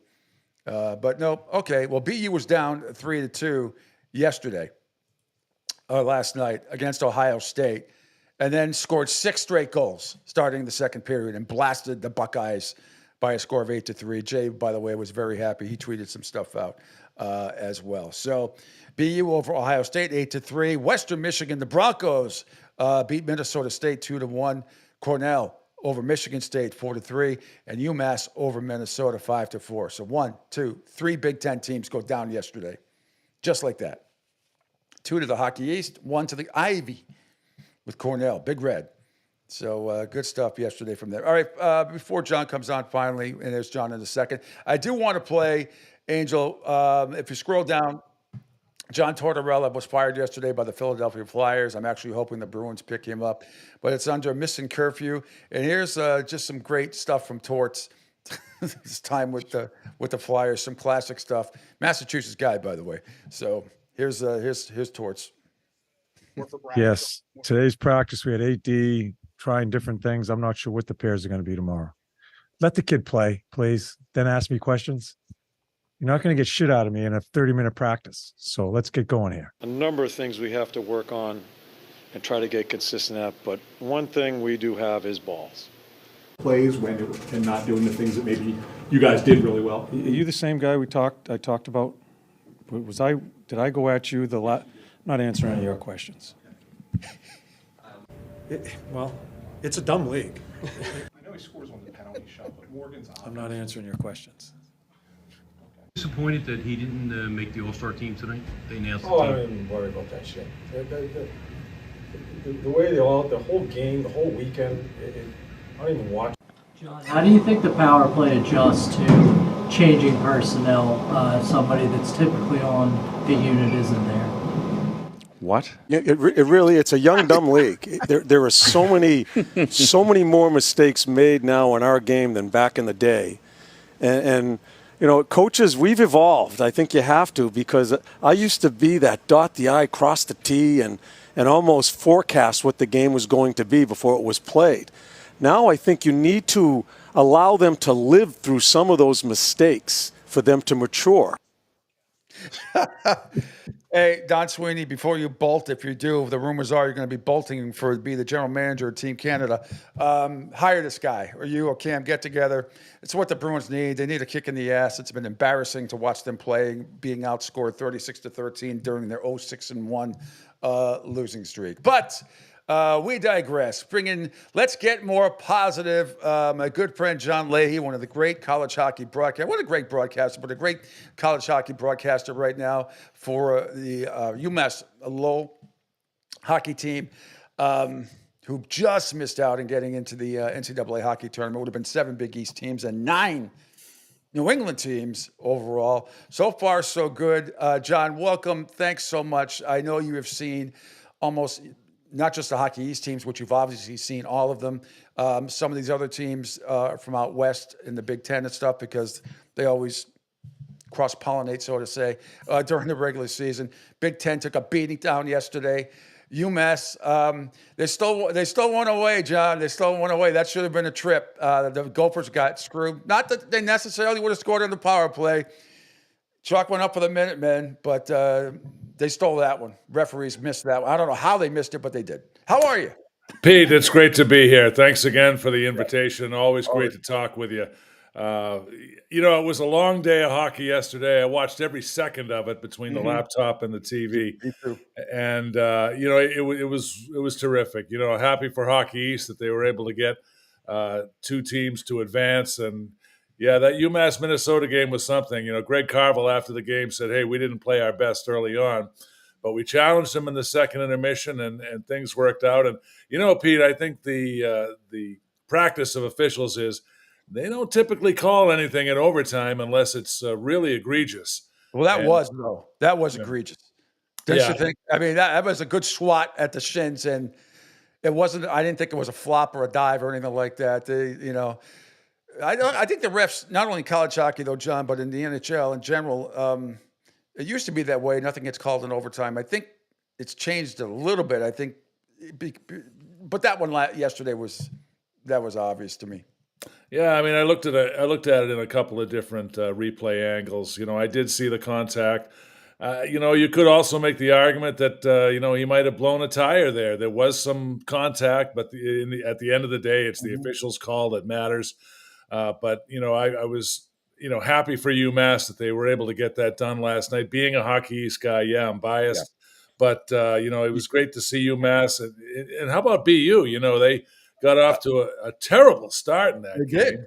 Yep. And again, it was Jay Pandolfo challenging the guys, and they wind up scoring 5 goals in the third period. So, a terrific day for Hockey East. I'm happy for them both. And even in the Ivy League, and Cornell stunning Michigan State for it, because that was a comeback too. I mean, that was unbelievable. That was 3 Big Ten teams bite the dust yesterday. Yikes! Yeah, and it all came down to a power play at the end. Michigan State took an ill-advised penalty, and Cornell was able to advance. So happy for Mike Schaefer. This is his final year at Cornell after 39 years, and that Cornell-BU matchup, Pete, is going to be something special. Those two teams know each other a lot. They've played at Madison Square Garden quite a bit in the Big Red Classic, so I'm looking forward to seeing that one. And hey, today you got 4 Hockey East teams playing.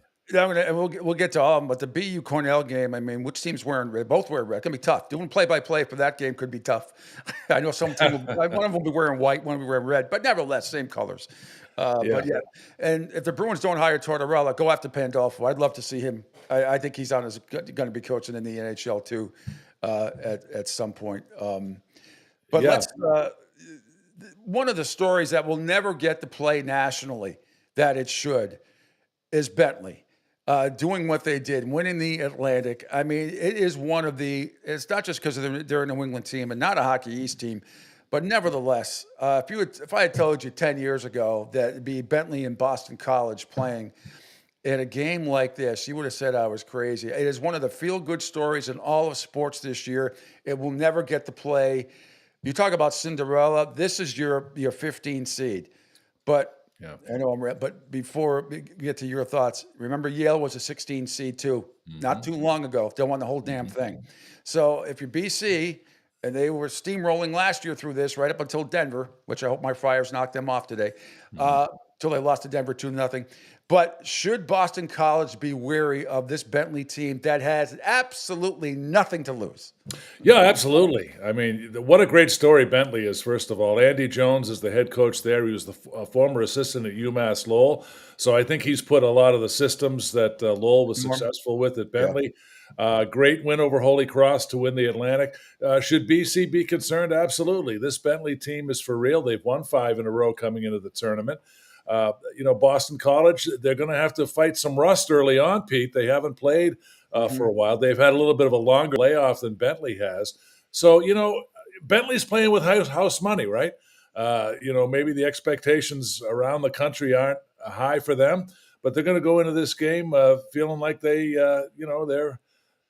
deserve to be there, and they're going to give Boston College a battle. I think the Eagles had best be ready. And Bentley, you talk about your Cinderella teams. You'd have to think Bentley is in that group, but it's a great way to kick off the action today in Manchester. And how good, and Leonard, right now, I've seen Boston College play. I don't watch nearly as much college hockey as you do. I watch a lot of the Friar games when they're on ESPN Plus down here in Florida. But Leonard, right, he's the best player in the country. He should win the Hobie Baker Award. Not run away with it, but he should win it. You've seen a lot of him this year. How awesome is he? Well, he's great. He's got every kind of skill that a hockey player needs. I think what separates Ryan Leonard from the rest of the group is that he just plays with an edge. Not only does he have that high talent, that high skill, that high motor, but he gets under your skin. And, he can afford to do that because he can back it up with talent. Pete, last year, Leonard could have gone to the NHL at the end of the season. He had that option. But he decided to come back to Boston College because he, like a lot of his teammates, said, we have some unfinished business to take care of. They feel like they should have beaten Denver. Matt Davis, the goaltender, was tremendous last year. And I think that, with him having that extra motivation, BC is very, very dangerous. Absolutely. Moving to and that's going to be at 2:00 this afternoon on ESPNU and ESPN Plus. At 5:30 is Denver and Providence, the defending national champion Pioneers. Always with they've won several national championships. They are a pain in the butt for Hockey East teams on the whole. Providence, is a little bit of a favorite in this one. They get to play up in Manchester, New Hampshire. I thought it was interesting that Coach Lehman earlier this week, or when the tournament was, he wanted to go out to North Dakota, so he wanted to get away kind of from New England, which I thought. Now, Maine gets to that distinction unfairly, I thought. They get to go play Penn State in Allentown. But the Providence-Denver matchup, I'm hoping the Friars can get it done. They have been, what I've watched from them this year, John, is that they look spectacular at times, and other times, I don't know, it's not complacency, but they've been in the top 5 or 6, right, most of the year.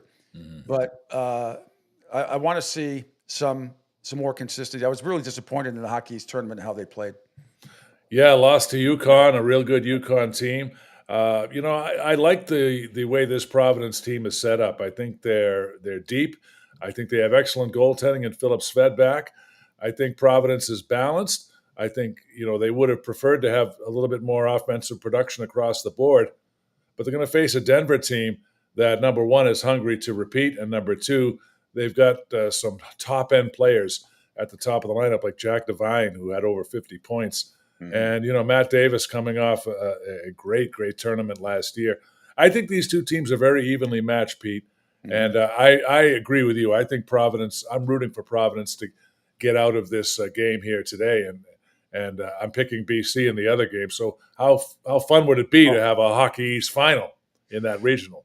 It sure would. And then we go on the other side, the Battle of Connecticut. Again, if I had told you this maybe even 5 years ago, John, and I said we are going to have a Battle of Connecticut, one who's won a national championship in Quinnipiac and UConn. And of course, they're playing. Where they're playing out in Allentown too. I believe they are. They're playing out there as well. But you would have thought I was nuts if I had told you about not only Bentley, but then Quinnipiac and UConn playing for a spot in the Elite Eight. Wow. That's going to be a fun matchup. Those two teams know each other very well. They've crossed paths in the Connecticut Ice tournament that they have every year. Quinnipiac, so well coached. They've been to the dance before. They've won the whole thing before.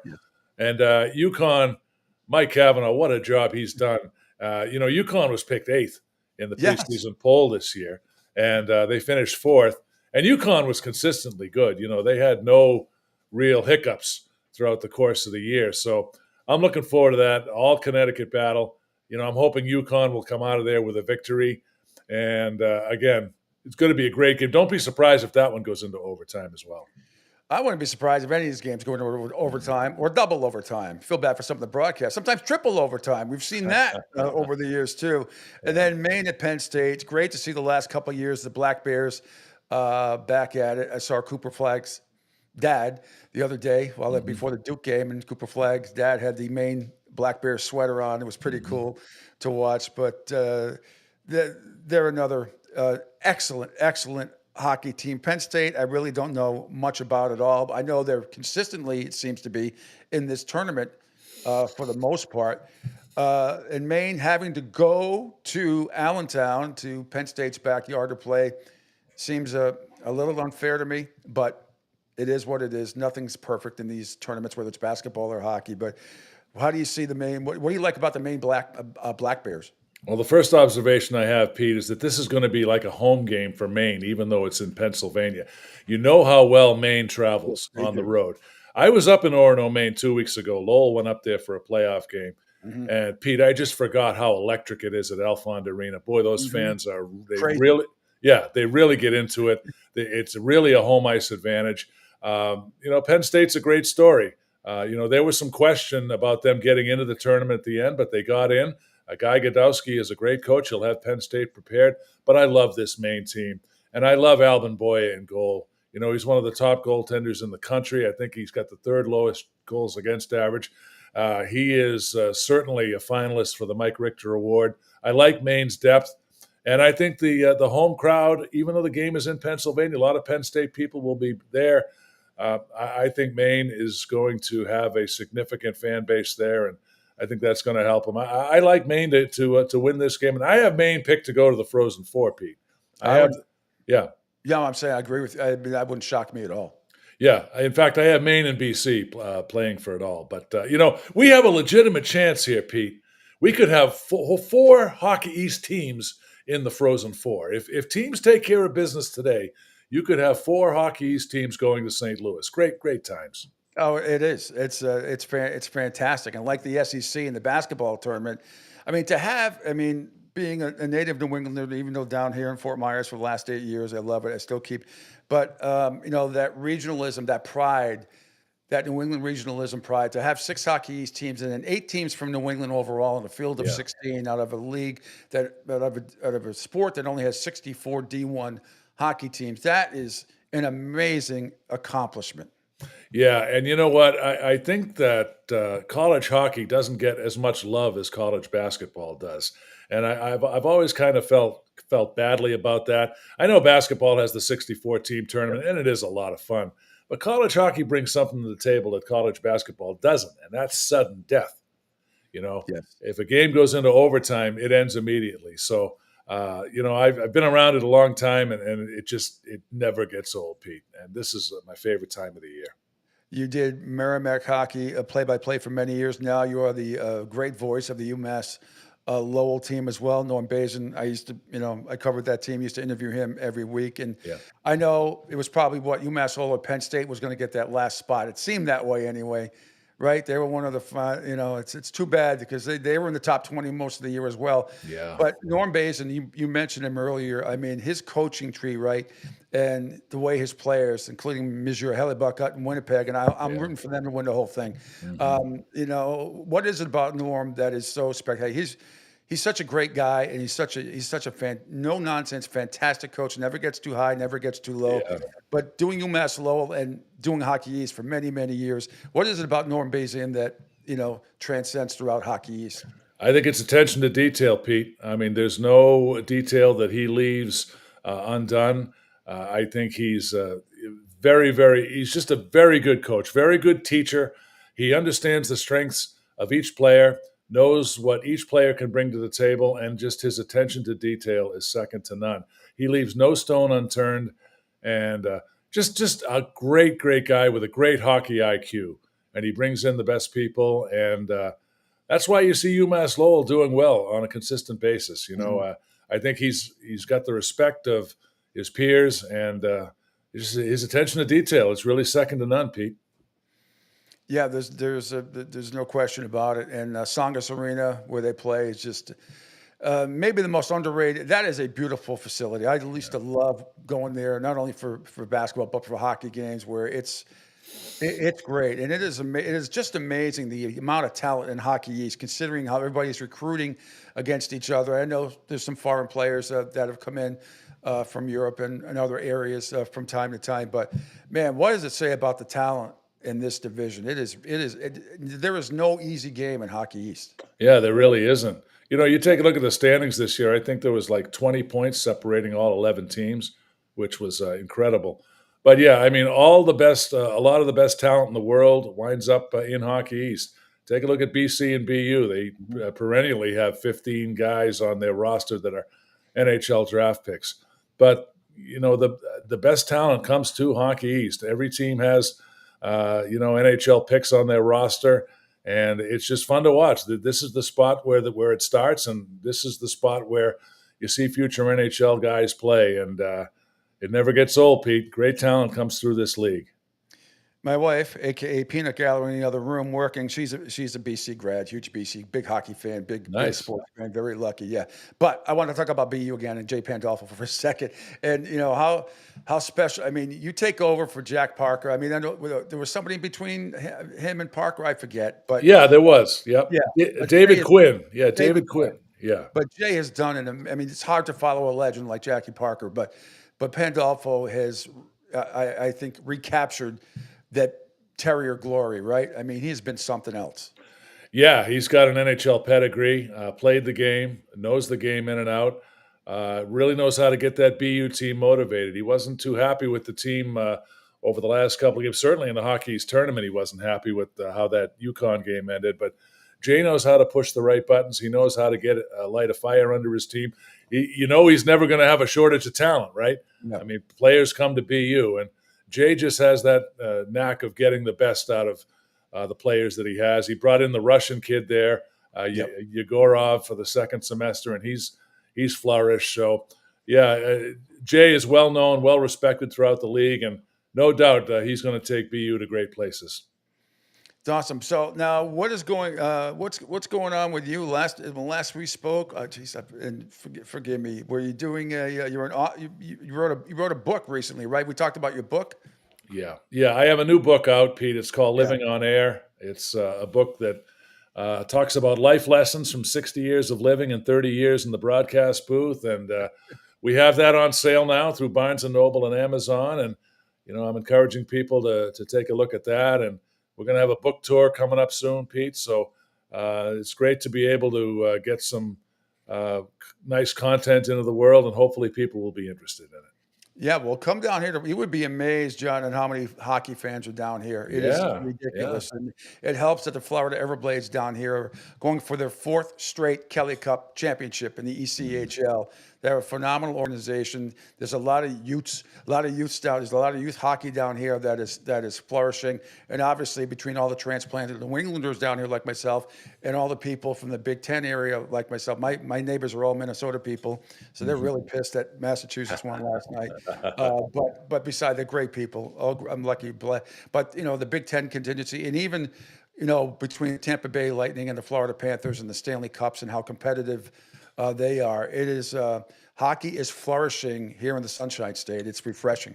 Yeah, that's great. When I was with Merrimack, we did a tournament down in Estero, Florida. Yeah, that's at Hertz Arena. Right. That's where the Everblades play. Yes. Yeah. And I'm so happy to see hockey picking up down there.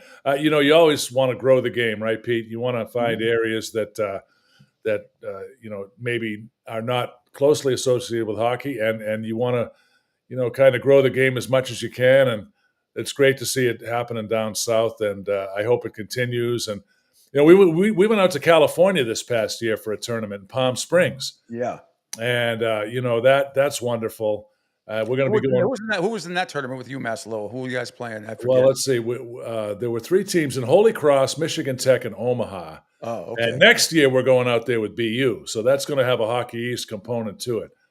But like I said, I will never complain if we go to an area with some sunshine in February and January. How about Arizona State? I mean, how about them? They do pretty well too, and they did better than the Coyotes. They used to draw more fans than the Coyotes. It's hard to believe Arizona State, and they were close to getting in too, weren't they? The tournament, they were very close. Yeah, they were, and they've done a great job out there with hockey. And the Coyotes actually shared the arena with Arizona State for a year or two. So.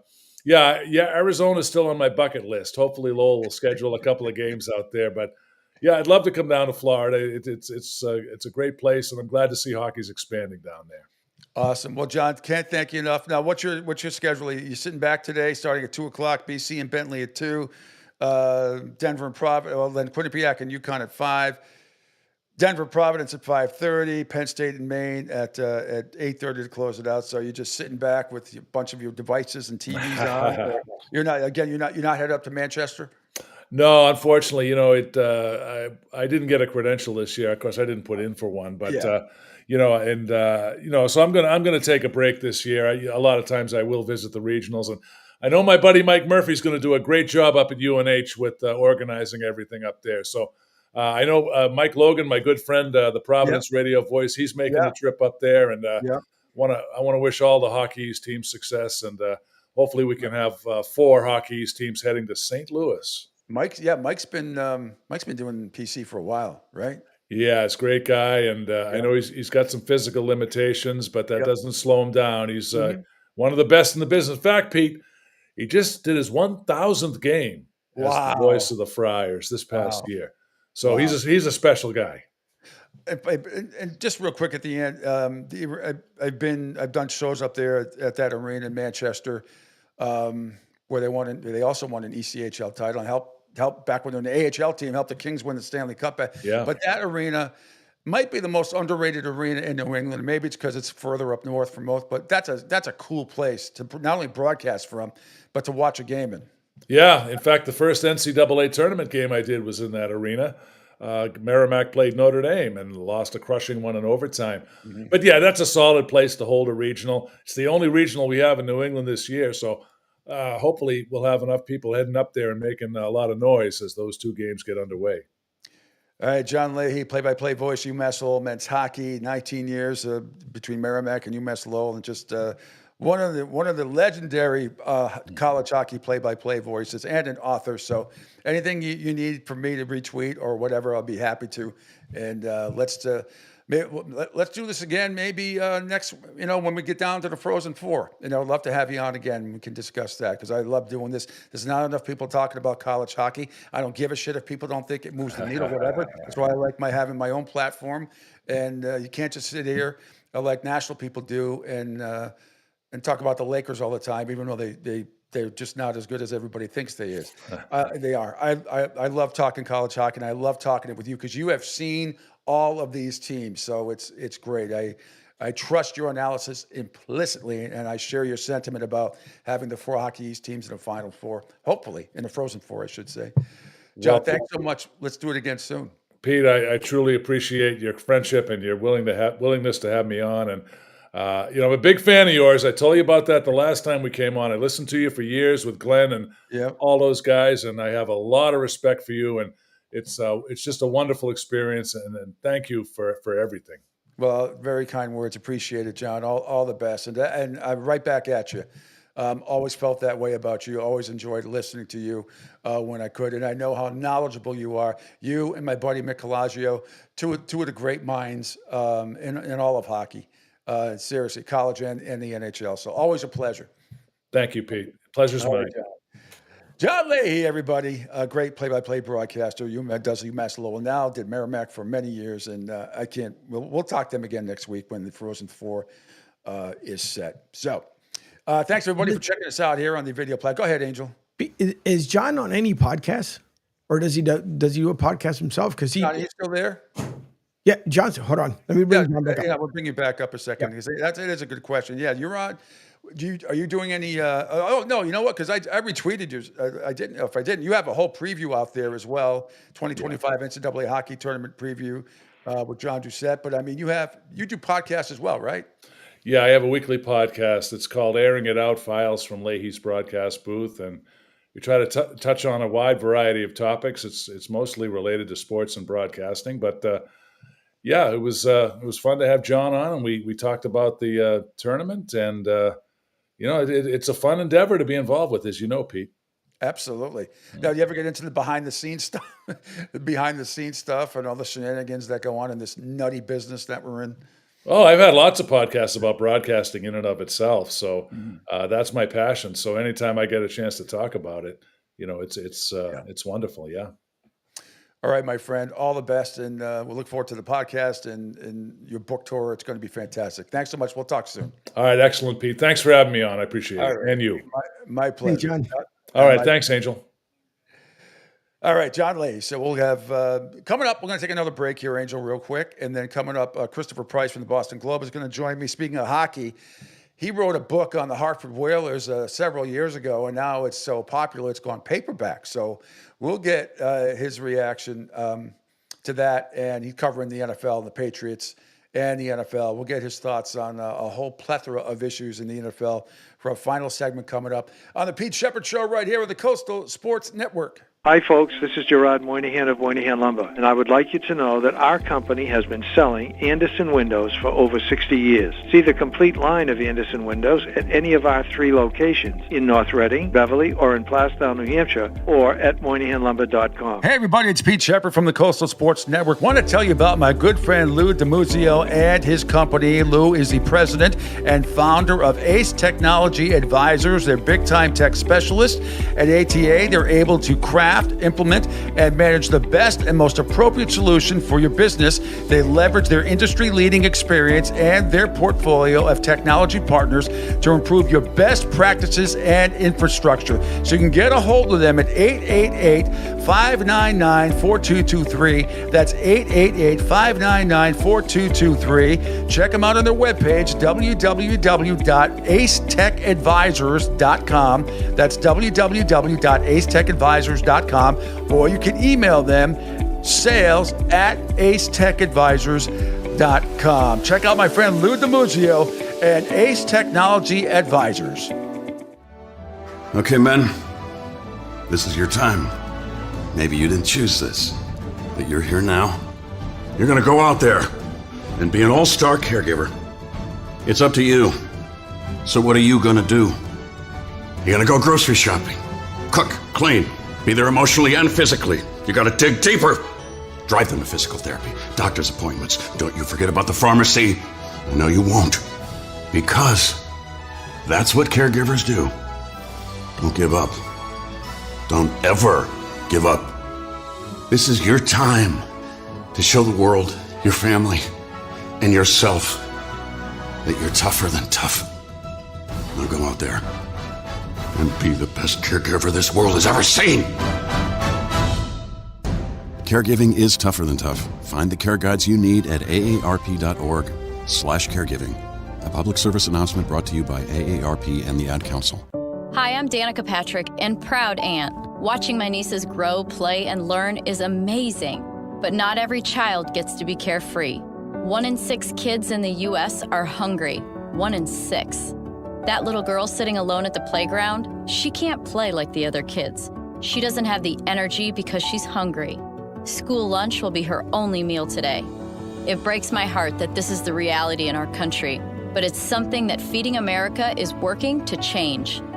Each year, the Feeding America network of food banks rescues billions of pounds of good food that would have gone to waste. This food is then provided to families and children in need. Being a kid should be about using your imagination, learning, and having fun. These children shouldn't have to miss out on simply being a kid because they're hungry. To find out how you can help end childhood hunger in your community, visit feedingamerica.org.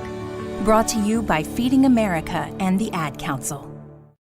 Adopt US Kids presents What to Expect When You're Expecting. A teenager. Learning the lingo. Today I'm going to help parents translate teen slang. Now, when a teen says something is on fleek, it's exactly like saying, that's rad. It simply means that something is awesome or cool. Another one is totes. It's exactly like saying, totally, just shorter. As in, I totes love going to the mall with Becca.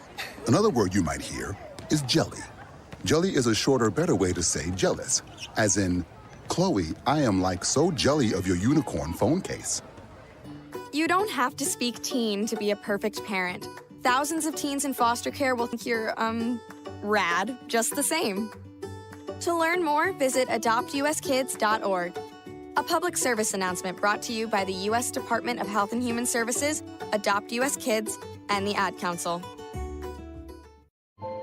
This is the story of a very special woman. In a matter of seconds, she turned herself into a great mathematician or an entrepreneur. Her knowledge was limitless and still is. She could also make monsters disappear, especially those that lurked in the shadows under the bed. Once, this woman put back together a teenage girl's broken heart, which had been shattered in 1,000 pieces, just by giving her a bear hug. She masqueraded as a regular person at work, but as a superhero at home. Everyone knows her as Gabriella. I still call her Mom. Your hero needs you now, and AARP is here to help. Find the care guides you need to help, complete with tips and resources at aarp.org/caregiving. A public service announcement brought to you by AARP and the Ad Council. Don't spaz out because your team lost. Let Pete do it for you. Now, back to the Pete Sheppard Show.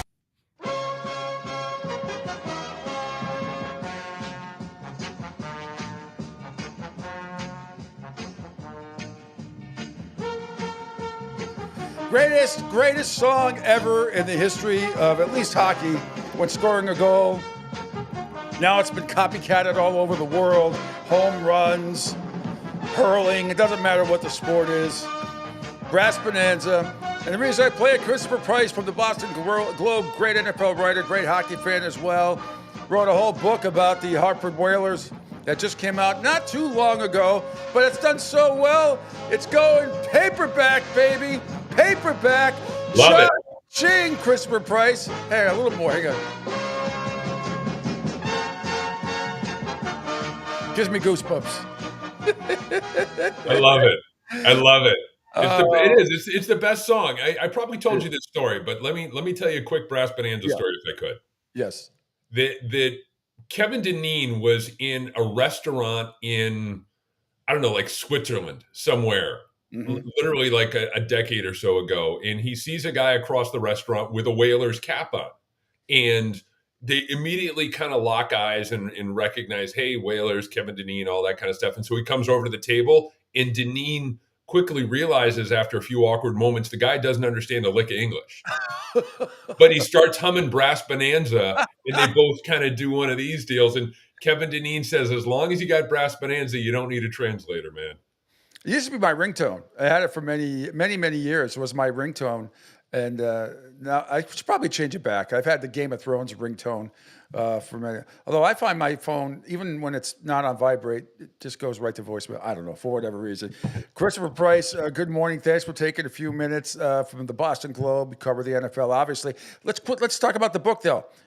Good things happening when you go from hard to paperback. That's a good sign. Yeah, it is. It's a very good sign.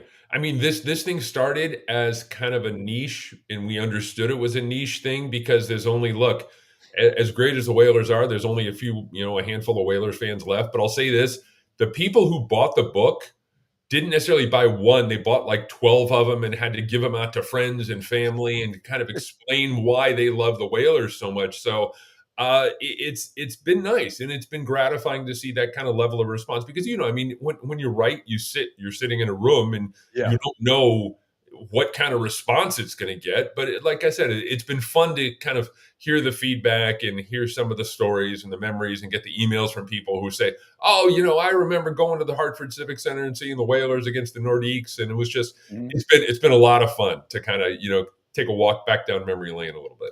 And for Bruins fans who for years, you couldn't get into the Garden, they would go down to the mall in Hartford, and that's how you watched. Oh yeah, It was like, it was like. It's the Red Sox in the early 2000s. It was so hard to get a ticket. Yep. They would, Red Sox fans would go down to Camden Yards. Yeah, it was cheaper. Yeah, it was. It was that kind of deal in the 1980s, 1990s. You couldn't get a ticket to the Garden, so you make the trip down. To Hartford and see him down there. It's funny you mentioned that because when I was with the Big Show, we went a couple times, I think, at least once. I thought we went twice in Baltimore. Stayed at the Marriott down there in the Inner Harbor and did our show from the ESPN thing that's not there anymore. But people think we're joking. It used to be cheaper to fly down, stay in a hotel, and get tickets at Camden Yards than it would be to go to Fenway. It was insane. The deal was, the hack, and you guys may have done this, fly out of Providence. Like Southwest to BWI, it was like $50. Whatever the cheapest flights were, that's what we were on. Yeah, and that worked. It worked. It was great. Yeah. No, I'm big fan of that. It was. So next thing at paperback. I mean, how long does it take to write a book like that? Oh, that one took a long time. There's some things you can turn around pretty quickly. Like I did Drive for 5 and it took 6 months. It was after the 2016 team and it came out before the, pretty close to the kickoff of the 2017 season. the Whalers book took 6 years from start to finish. Wow. That was a long time. And I will say this, man, though, that there are few things as good as being able to close the door and write, especially during that stretch when the world was on fire. Yeah. COVID and all that, to be able to just kind of close the door and look at the, go fall down a YouTube rabbit hole and watch highlights of the 1986 Whalers. Well, I mean, it's fantastic and continued success. And Thank you, buddy. this book sells another 1 million copies, and you're done. You're retiring. I mean, it's no more. I can be like you. I can move to Florida. I can sit on the beach. I can do that. Yeah. I had Nicolaju on yesterday. He told me it was flurrying up there at some point yesterday. How's your weather up there today? It's not bad today. I mean, I can kind of it's blue sky, but it's like 45-ish degrees. Yeah. It's March in New England. It goes from 70 to 40 back to 50 and then down to 30, and there's snow and there's rain and there's ice. Yeah, your last snowstorm's coming. Don't think it's not. Exactly. Yeah. Yeah, you were here when opening day was snowed out, right? Absolutely. I was there on April 1st when I was living in the North End. We had a blizzard, and I could not get out of my apartment door to go to work. It took an extra 20. Honestly, the drift was covering. We could not get out of our building on Parmenter Street at the time. I'll never forget. It was 96, 97. Yep. Oh. And I couldn't get out. Yeah, we're not. I'll put it this way, man. We haven't put the bean boots away quite yet. So I'm right there with you. Let's get into the Patriots and the NFL in general. Aaron Rodgers still doesn't have a home. That pleases me. But let's get right into what's affecting the Patriots. I know is Abdul Carter's having his pro day today, I believe. Yes. He had dinner last night at State College. According to Adam Schefter, with a large contingent of Brown officials, including owners Jimmy Haslam, J.W. Johnson, GM Andrew Berry. I'm getting more intrigued with the Travis Hunter situation. If he's available, I want him. But if I had a choice between him or Abdul Carter, I think I would want Abdul Carter first. But yes, I'm going back and forth on it. But your overall thoughts so far, I think it's been a damn good offseason thus far for the Patriots. It really has been. If they can find a left tackle somewhere, there it is. Whether it's Cam Robinson or the first or second round, then this is a very good offseason for them in terms of a team building perspective, because they're continuing to check off, like, okay, they need to reinforce this, they need to take care of this, they need to do this. They're getting it all done, and it's obviously another thing to be able to execute. But to this point, they've done really well. And if they could find a way to get either Abdul Carter or Travis Hunter, that would put the capper on a really good offseason for this team. And look, those are the only two guys who, you understand you need help on offense, need left tackle, you need a wide receiver.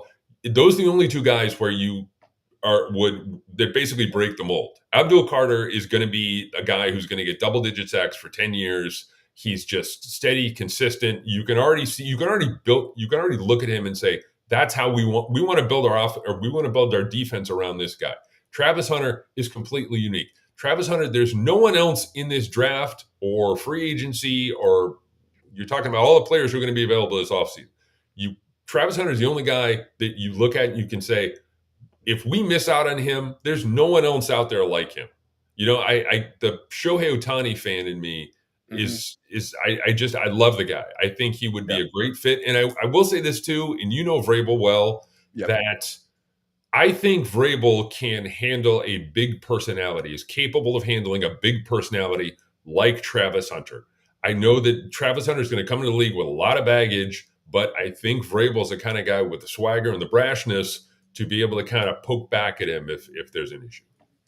Well, now also I want to get your thoughts on Stephon Diggs. Initially, when I heard he was visiting and then didn't get the deal, I'm like, okay, maybe it's a blessing in disguise because of the injury. Then I started to think about it. I'm like, damn it, no, I want him. So they went out, they got him. And now that they got that type of a free agent wide receiver, and was, last year the Ayuk rumors were out there from San Francisco, blah, blah, blah. And then I don't blame him for not wanting to come last year. But now you get Stephon Diggs, you see what they've done, how they've beefed up the team a lot, as you just alluded to. I keep hearing Ayuk's name being mentioned, that he might end up being a Patriot sooner rather than later. You think it's a possibility? I'll say this, that I don't think they're done at the wide receiver position.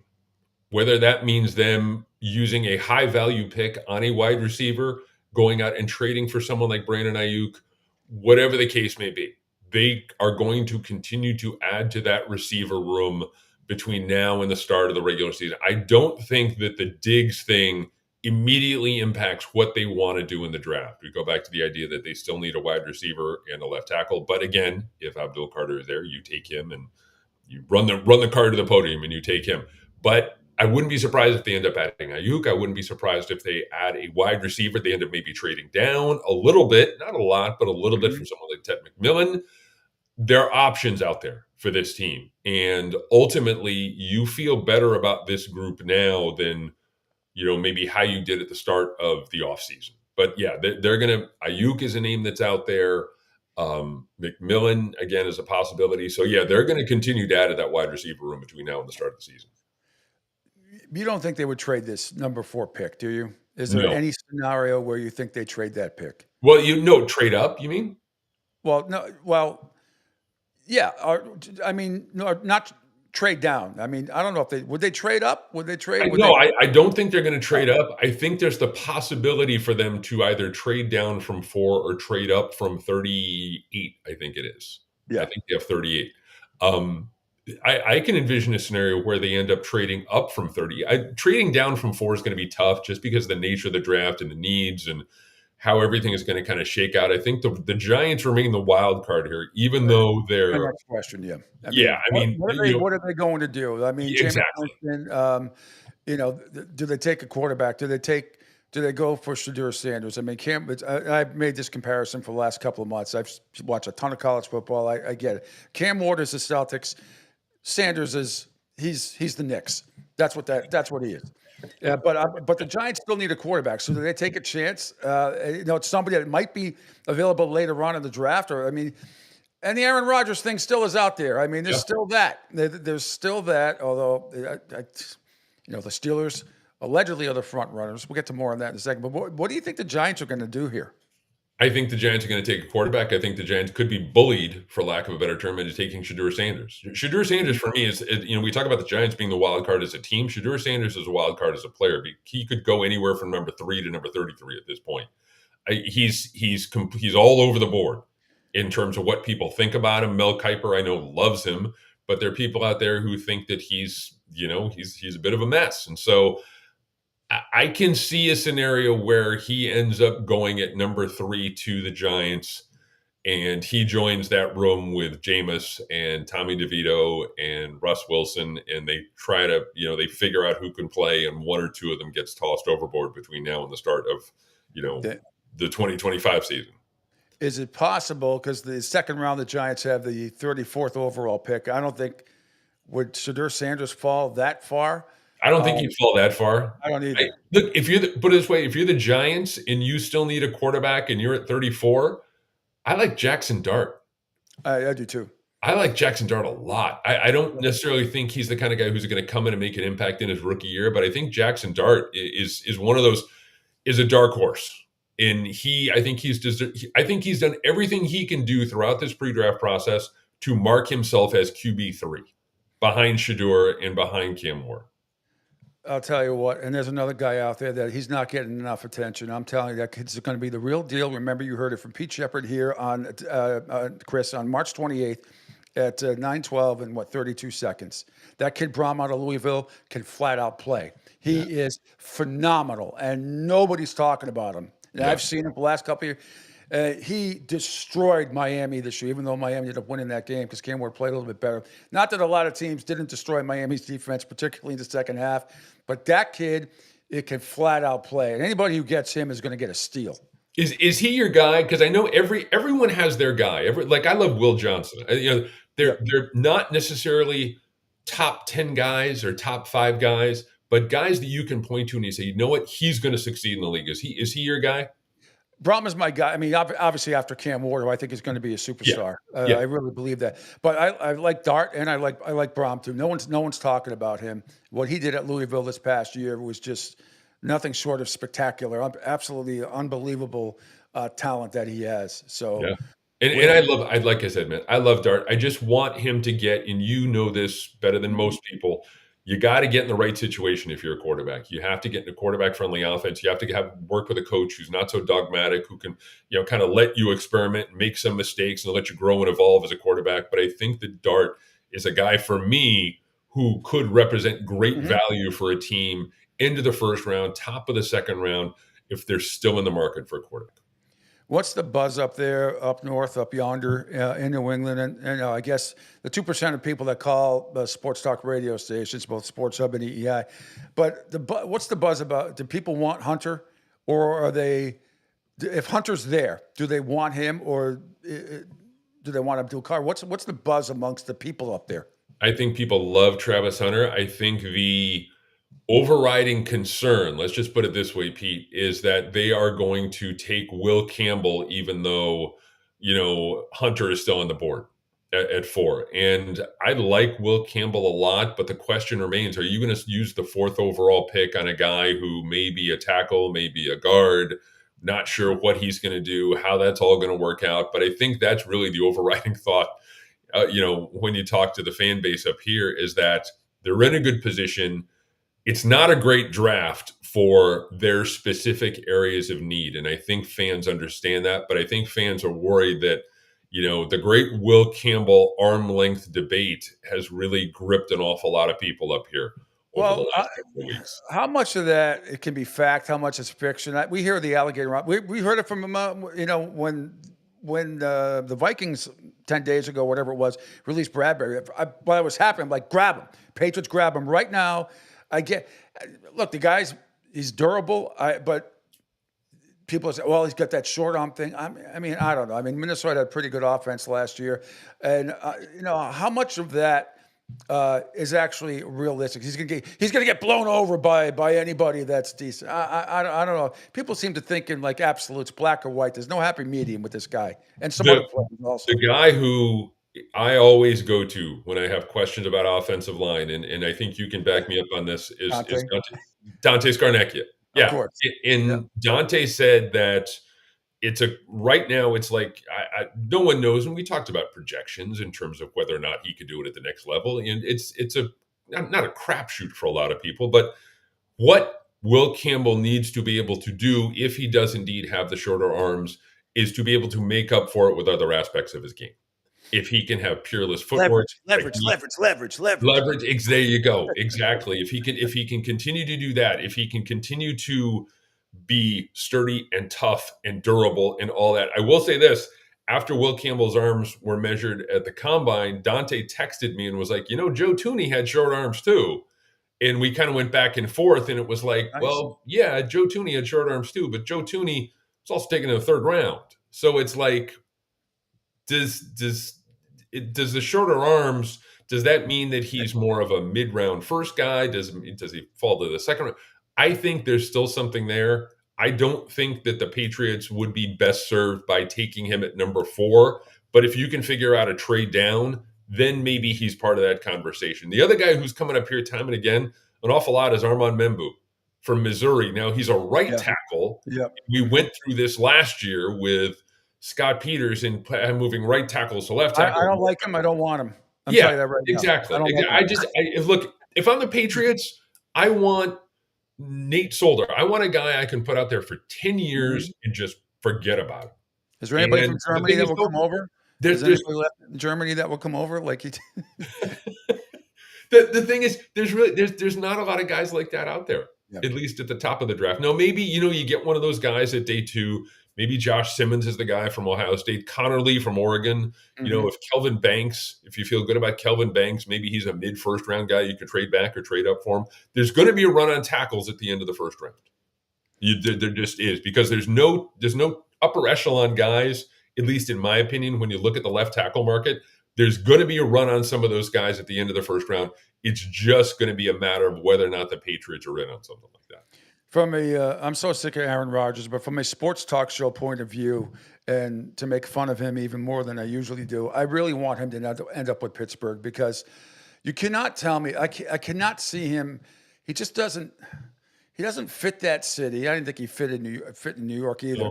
Yeah. But to have him and Tomlin every day and the shenanigans and the stuff the baggage that he brings with you, whether he goes back on McAfee's show or not, if indeed the Steelers, I don't know. I have his options are pretty limited right now.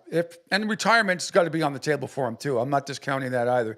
What is your overall gut feeling on where Aaron Rodgers will be playing or not playing in September? He doesn't want to retire. He doesn't want to be out of the spotlight. He doesn't want to be like he can't retire. I don't want to say he can't retire, but he would dry up if he didn't have the constant flow of media attention coming his way. So look, I am taking bets right now. I'm what are the odds here? I know you're a gambling guy, Pete. Yeah. If he goes to Pittsburgh, who survives the season? Is he the guy who finally kills Mike Tomlin? No. Mike Tomlin might be in a straitjacket and be in One Flew Over the Cuckoo's Nest Part 2 by the time the season's over. But no, he is not. There's no one going to break Mike Tomlin. Now, has he been overrated lately? I mean, they haven't won a playoff game in, 9 years?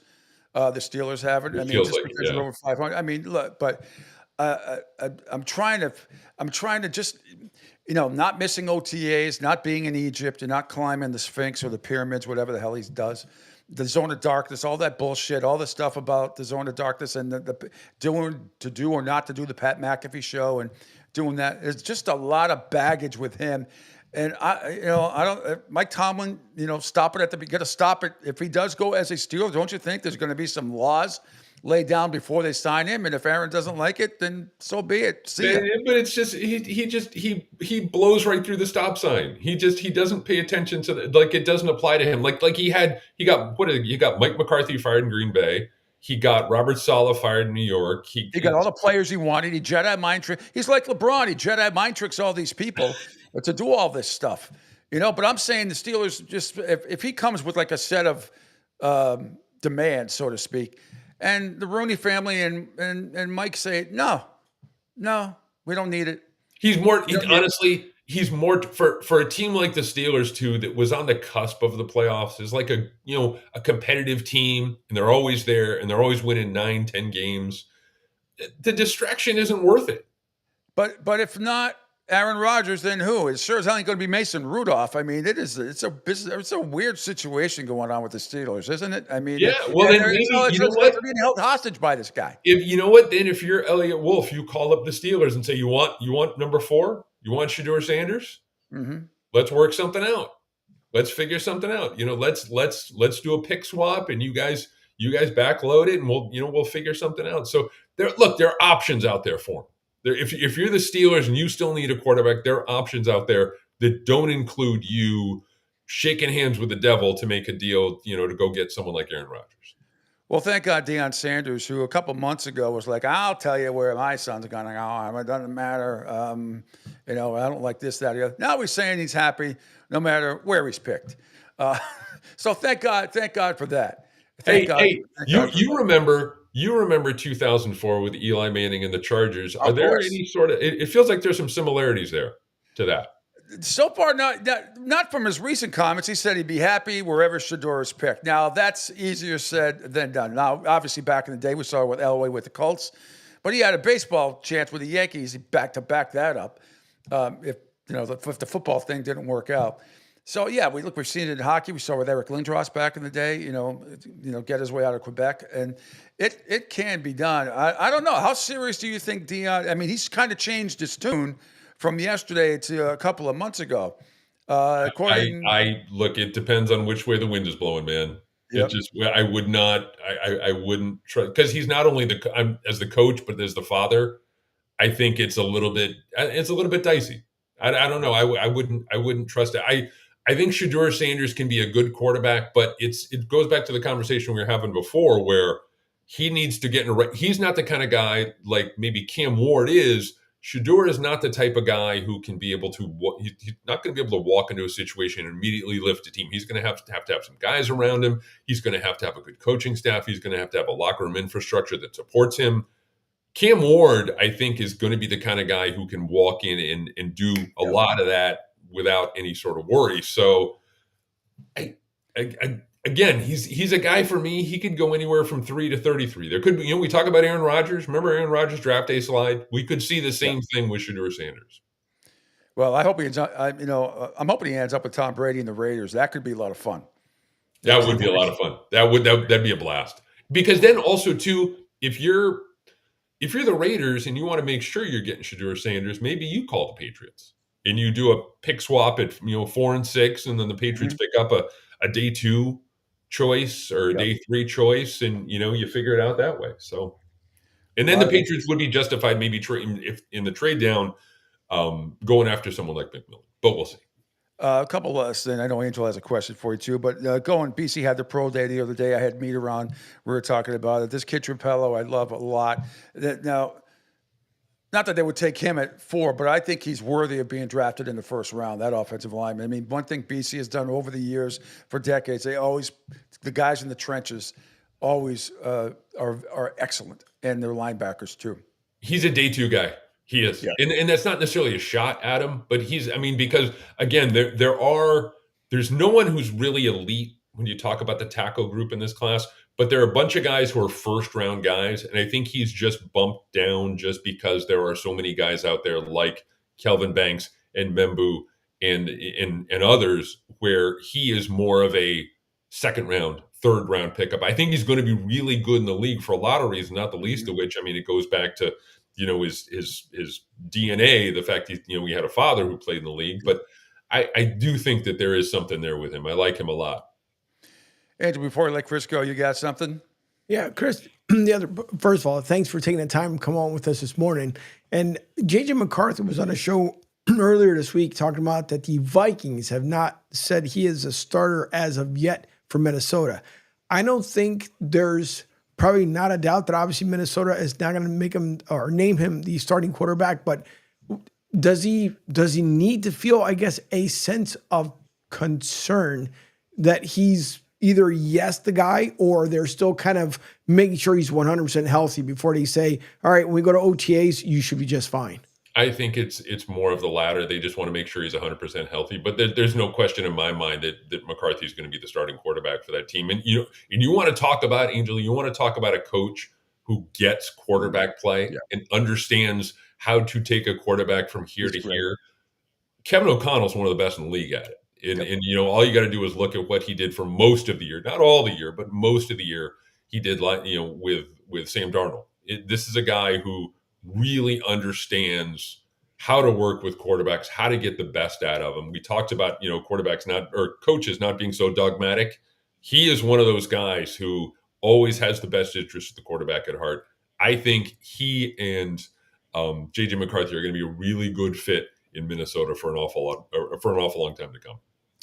Well, the draft is less than a month away out in at Green Bay. You headed up there for the draft by chance? I am not. I'm going to be holding it down in the media workroom in Foxborough. So it's a roll of the dice when you go out to the draft in terms of making it all pay off, because sometimes you get the guy, sometimes you don't get the guy. Even there was a debate last year as to whether or not we should have gone to the draft because Drake May and all that. But no, I'm going to be staying at home for this one. All right, Chris. Thanks so much. So what else is coming up? What's coming up next for the Patriots? Anything we got? What's the before the draft? What's coming? Yeah, up? Well, we got Stephon Diggs later this afternoon. Excellent. He's going to be rolled out. He's going to be introduced to us, and then we're going to get. What time is that? I think it's at 2:00. All right, I'm sure that I have to double check. I think it's at 2:00, and then next week we get Josh McDaniels and Terrell Williams, the offensive coordinator, defensive coordinator, and then March. I think it's April 7th. They're allowed to be in the building. The players are allowed. That's when they're allowed because they have a new coach. They're allowed to start the offseason workout programs. So we'll be able to get some players, probably in the next couple of weeks too. All right, let me pick. Last question for me. Let me pick your brain. So, if what's the first question you personally would want to ask Stephon Diggs? A little preview. How this all kind of came about, just because you were here, you left, and then you came back and signed. Was it health related? Was it contractual? Was it a contractual issue? Why the delay in signing if there was some clear interest, at least from the jump between you and the franchise? Maybe they upped the price, right? Money. Yeah. My thinking is they wanted to, absolutely, figure out if the knee was working. And that's the big question with him now. Is he going to be healthy? Is he 100%? I can't look past the idea, the fact there may be a pup list stint, at least at the start of training camp. And I'm going to be curious to see how they kind of weigh that. They go, look, we want to get you in the building. We want to get you up to speed, and we want to do as much as possible. New quarterback, a young quarterback, new offensive coordinator, versus like, okay, let's kind of throttle it back a little bit and just make sure that knee is okay. It's going to be interesting to see the way they walk that fine line. Christopher Price, you see your book up there, Bleeding Green, gone from hardcover to paperback, available. Again, plug away. I love it. It is. It's available at Amazon.com, wherever fine books are sold. The paperback comes out, I believe, in October, just in time for the start of the new hockey season. And you can find my stuff at Boston Globe and bostonglobe.com. Christopher Price, thank you so much. Always a pleasure, my friend, and we'll talk soon. Continued success with Bleeding Green, and good luck to the Patriots. Have fun with Stephon Diggs later today. That'll be something. Take care, buddy. We'll talk soon. All right, take care. All right, that's going to do it for this Friday edition of the Pete Sheppard Show. Did want to tell you, though, don't forget, Phil Castanetti's Sports World in Saugus, Massachusetts, is New England's place to buy or sell the finest in sports memorabilia. For over 35 years, Sports World has offered the finest in sports collectibles. So get on down there at 184 Broadway in Saugus, Mass. Call 781-233-7222 for more information. Sports World in Saugus. Be there. Angel, thank you so much for enduring this entire show today, which was a little kooky, but we got through it as usual. Thanks to my guests, John Leahy and Christopher Price, who you just heard. What's up for the weekend, buddy? We're going to go streaking through the quad. Nice. Yeah. We have the introduction of the new head coach. Before I make a monkey out of myself here, give me a second as I punch it back up. That's coming up at 10 o'clock, the press conference. Head coach for who and what sport? So yes, once again, USF men's basketball, as they said they had to replace obviously Coach Amir, God bless and God rest his soul. From Arkansas, it is Brian Hodgson from coming over from Arkansas. So he's going to be introduced to USF men's basketball coming up here at 10 o'clock. So minutes away, about a half hour away or so before the introduction press conference. So that'll be going on. USF men's football practice continues. So there's that. And then, Lord knows, more work over the weekend as things get kind of so much settled here shortly. So yeah, just work, and more work, and maybe a small little bit of me time, maybe 5 minutes. All right, everybody. That's it. I'll be back on Monday at 7 a.m. Enjoy your college hockey today. Enjoy more March Madness and, of course, Major League Baseball and the Stephon Diggs press conference later today as well. And probably be on Patriots.com. Be watching that. Anyway, I'm back Monday at 7 a.m. Have a great and safe rest of your weekend, everybody. Those of you who are going to be around Cross Creek Golf Course, I will have my flare when I'm shooting. Before I hit, so I don't hit anybody. You know exactly where I am in all of Southwest Florida because I'm dangerous when I'm out there. Have a great and safe rest of your Friday, everybody. See ya.